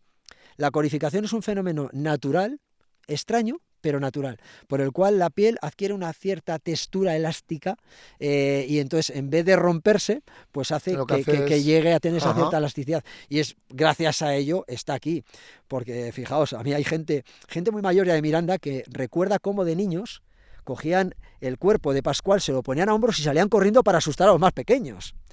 Eso, si hubiera sido una momia como tal, estaría hecho polvo. Claro. Entonces, el hecho de que sea un cuerpo corificado nos ha permitido disfrutar del bueno de Pascual hasta el día de hoy. Ay, que siga ahí el chantre y que no se le lleve ninguna riada, por Dios. Yo creo que ya. Que se quede donde está. Mira, pues en un pueblo al ladito del pueblo de mi madre, se llama el Santo de Berín. Ah, sí. en Portugal, y le pasa un poquito la misma historia que, salvando las distancias, las diferencias, ¿no? Lo mismo que al chantre. También no está momificado, se sigue diciendo que le crecen las uñas, el pelo, bueno, hay mucho Sí. tal, pero yo he ido muchas veces a verlo. De hecho, cuando éramos pequeños, Wow. era como una parada obligatoria Obligada. porque mis abuelos están enterrados en el cementerio donde está un poco el santuario, ¿no?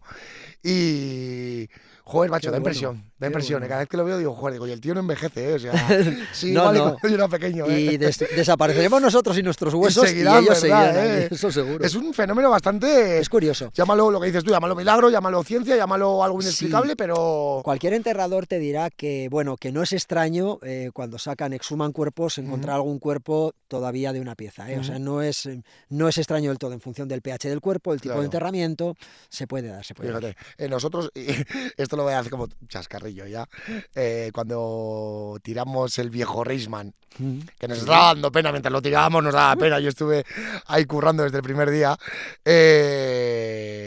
una de las veces que cogimos la barra de uña y tiramos ese pequeño techo que tenía con láminas Sí, de madera, ¿no? No sé si te acuerdas, sí, sí, sí, el sí, lo típico tengo. puff inglés, Sí, sí.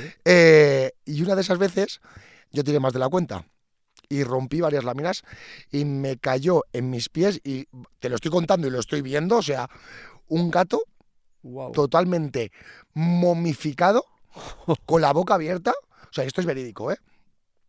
Y, no, y la explicación que le damos es, digo, igual la lana de roca, porque en aquella época se utilizaba mucha lana de roca, Sí.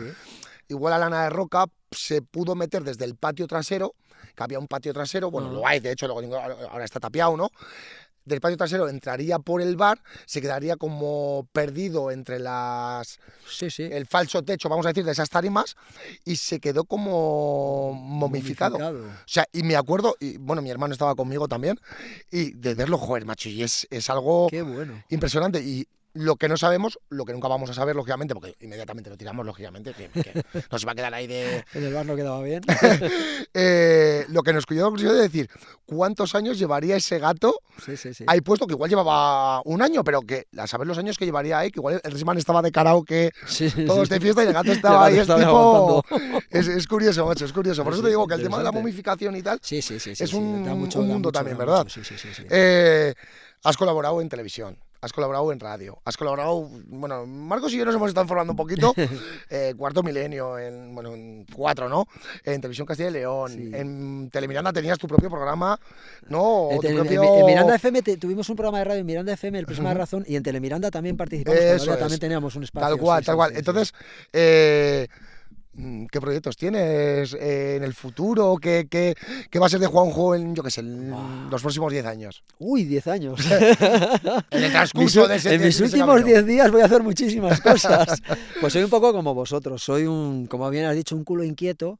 Ando ya no en uno, en dos proyectos literarios y el año que viene colaboro con muchos podcasts, en especial en uno, y espero que este sea el segundo o el primero, en uno que se llama La Posada del Cuervo, en el que, bueno, estamos empezando a hacer directos con público y, bueno, este año que viene tenemos proyectos chulos, tenemos Qué varios guay. programas en directo en diferentes puntos de la geografía y, bueno, y tenemos, en Pancorbo empezamos a hacer hace 2 años unas jornadas de misterio que tuvieron una acogida fantástica, trajimos a buenos amigos investigadores como Aldo, Enrique Chazarra, Miguel Ángel Pertierra, infinidad de gente de primer orden y, bueno, pues a raíz de ahí se creó una familia de gente, os hablo de gente de Granada, de Barcelona, de Madrid, de toda la península, que, bueno, que cuando hacemos algún evento vienen. Ahí se suman. Sí, sí, sí. Entonces nos hemos comprometido a una vez al año, por lo menos, hacer lo que vamos a llamar encuentro con este Qué tipo guay. de gente, sorprenderles porque se lo merecen, son alucinantes.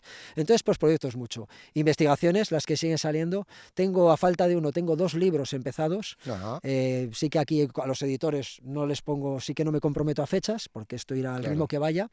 Y bueno, pues entre tanto, disfrutar de lo que hago, que es lo importante. El día que esto deje de generarme ese disfrute, pues ya pierde su gracia. Pero creo que nunca va a pasar.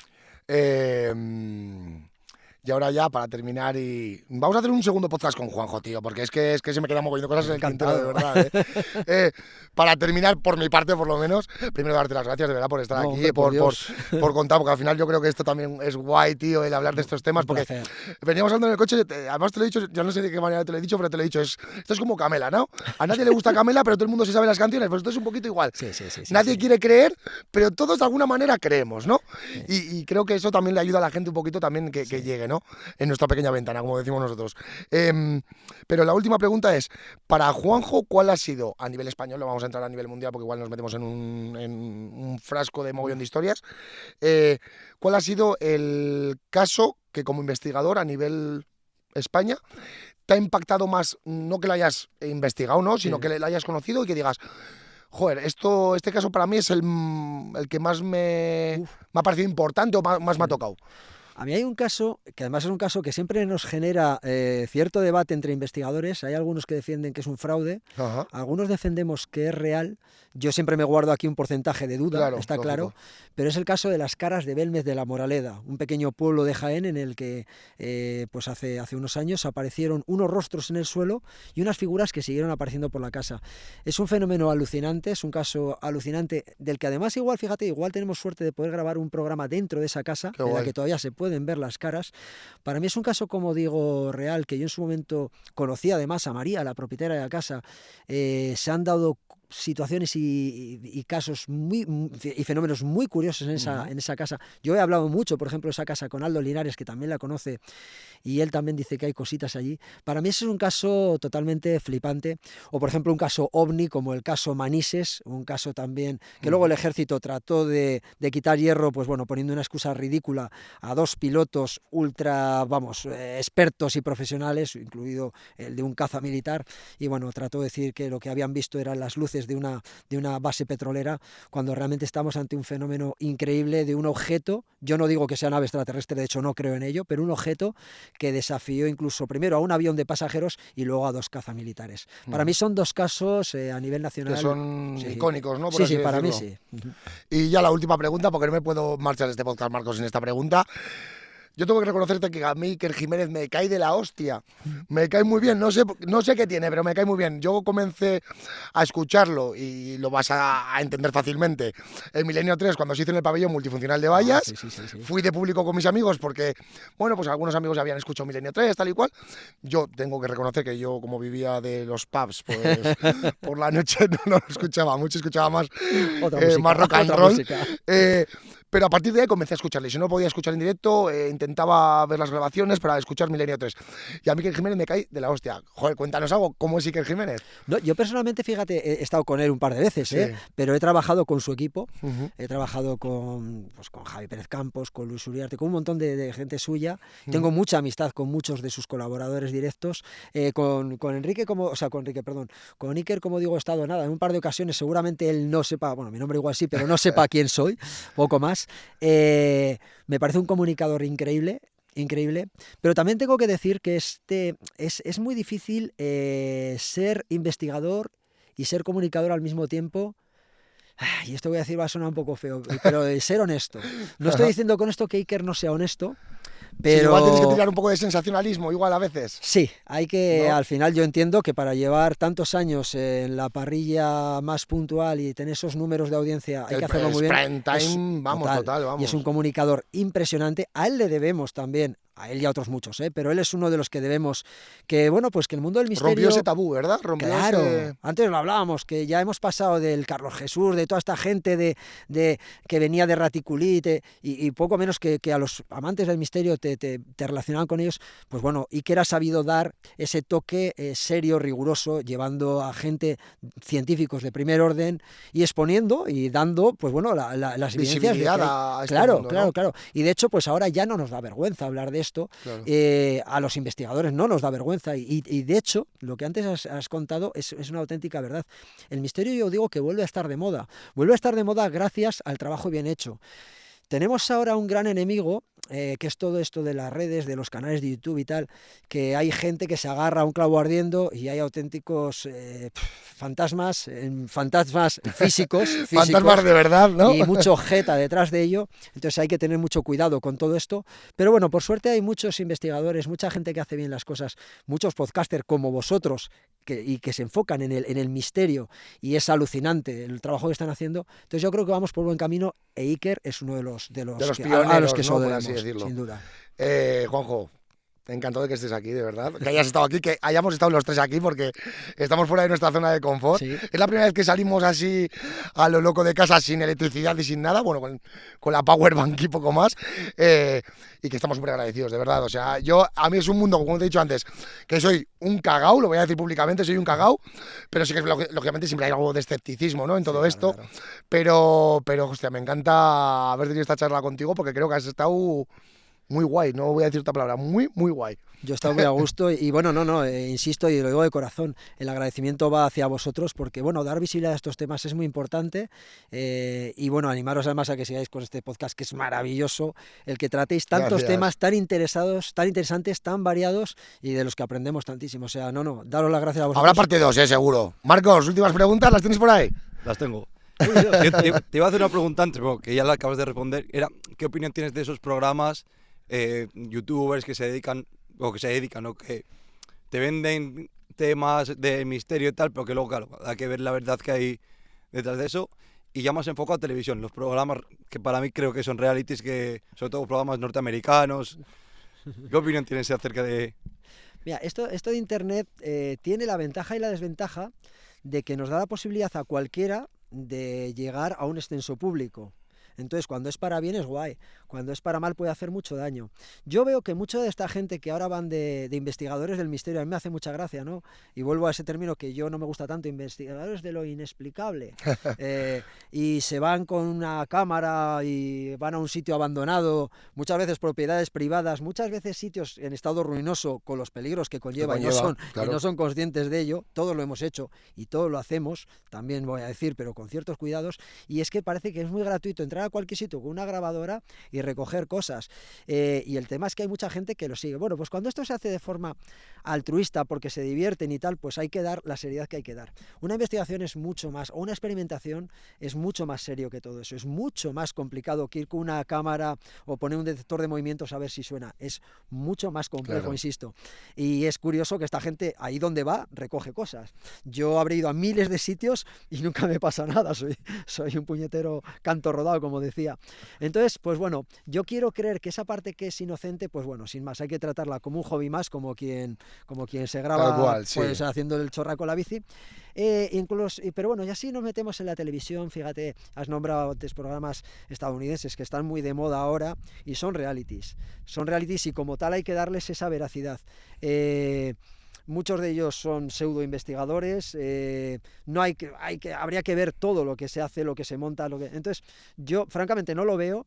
Cuando tengo compañeros que me comentan que lo han visto y dicen, joder, pues es que esto y el otro. El problema es que igual algunos de esos programas realmente es interesante y es serio, pero es que te lo nublan otros 1000 que hay que realmente viven de exagerar, porque viven de ello. Y si realmente fueran a mis sitios y dijeran que no han grabado nada más que en uno de ellos, pues la gente no lo vería. Claro. Porque para ver uno no me quedo. Es marketing total, es marketing total. Entonces, a mí la televisión, pues me da mucho reparo estos macroprogramas. Por ejemplo, eso Iker lo hace bien, toca muchos temas, o la radio, hay grandísimos programas, Nueva Dimensión, Espacio en Blanco, hay programas alucinantes con investigadores de verdad y que ponen los puntos sobre las IES. Claro. Y donde hay, y donde no hay. Y no vamos a inventarnos cuando... Yo siempre digo que no hay necesidad de inventarse nada cuando vivimos en un mundo rodeado de muchas cosas, sí. Claro, inexplicados. Claro. La ciencia mismo hoy nos explica cómo es capaz de que los estorninos vuelen por miles y no se choquen. Es una realidad, es un fenómeno inexplicado. Fenómenos inexplicados, a verlos, haylos. Sí, claro. Vale, pues pasamos a las preguntas que hemos ¿Al preparado. Pim pam pum? No, son de desarrollar un poco alguna. Después de tantos años investigando lo paranormal, ¿crees más o dudas más? Dudo más, pero no dudo de que sea verdad o que sea mentira, es que cada vez sé menos, porque mi parte racional o mi parte más científica es la que gana camino, Pero claro, entonces cuando te encuentras algo de difícil respuesta, por un lado tiene más valor, es verdad que tiene más valor, pero te vuelves más loco y dices, entonces sé menos, porque yo creía que esto estaba ya cerrado y resulta que, pues yo creo que sé menos, tengo una mente mucho más, se han filtrado, han pasado por la criba y han quedado muy pocas cosas, pero las que quedan son de mucho peso para mí y hay temas que para mí realmente son fuente o deben ser fuente de investigación muy seria, como hablábamos antes, los temas clínicos, experiencias cercanas a la muerte, por ejemplo. Hay casos que de verdad debería la ciencia, y de hecho lo está haciendo, ¿no? El cosmos, el cerebro, ¿por qué no? ¿Existe algún lugar en el mundo que te niegues a visitar por miedo real? No, Gaza. Eso sí que da miedo. Desgraciadamente. Vuelvo Como al hablábamos mismo- en el coche, nos da más miedo lo tangible que lo Totalmente. intangible. A mí me da miedo encender el telediario, y esto os lo juro, o tristemente cruzar ciertas ciudades, me da miedo, o hacerlo con mi familia. Yo este año pasado estuve en un barrio muy extraño de Atenas que nos perdimos y yo ahí temí por mi familia. Y dije, coño, eso me da miedo.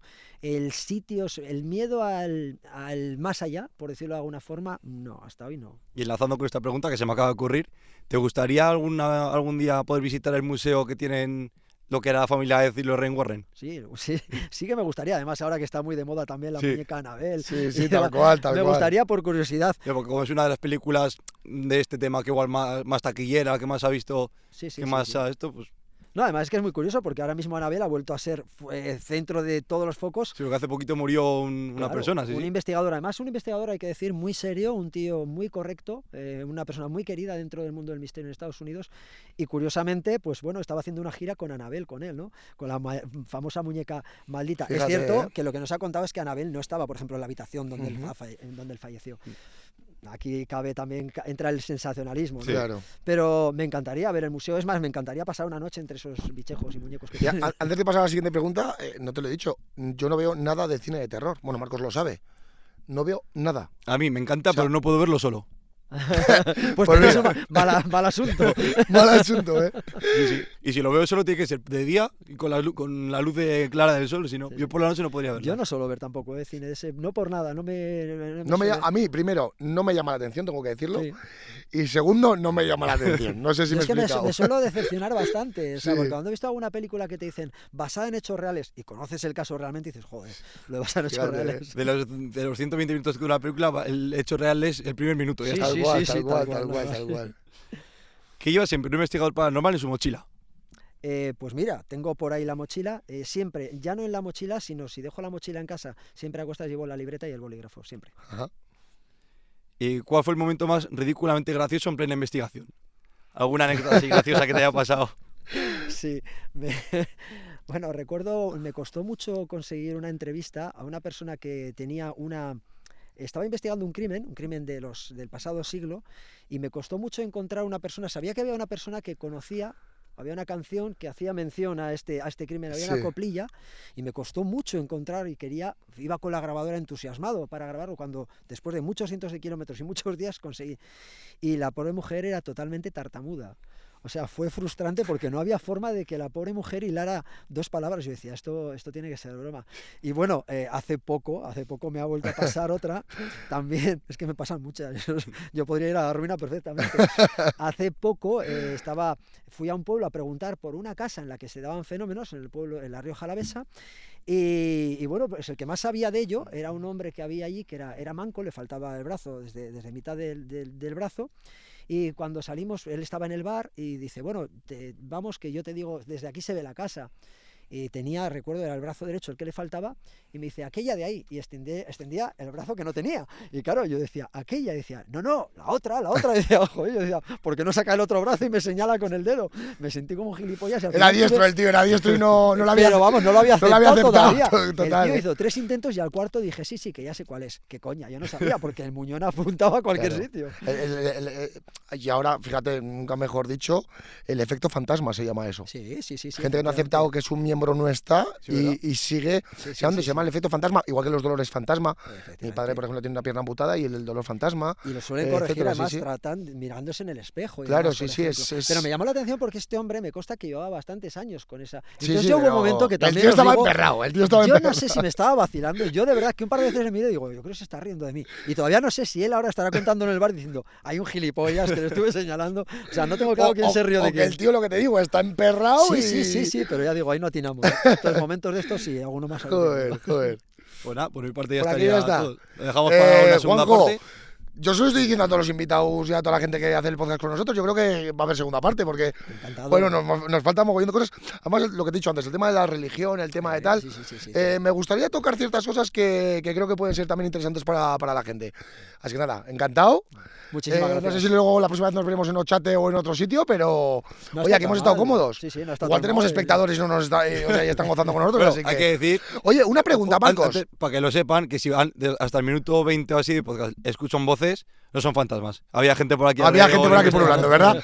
Y otra cosa que iba a decir, ¿seremos el primer podcast que ha hecho un podcast aquí en un setup en Ochate? Juanjo, tú que estás más metido en el asunto. Yo he grabado en televisión varios, con en radio también podcast, yo creo que no. O sea, Oye, igual podcast somos puede los ser, primeros. somos los Primero, puede ser. Desde Oye. luego sois, y si no sois Cuidado. los podcasters más guapos que habéis hecho. Muchas gracias, Juanjo. A vosotros. Ave.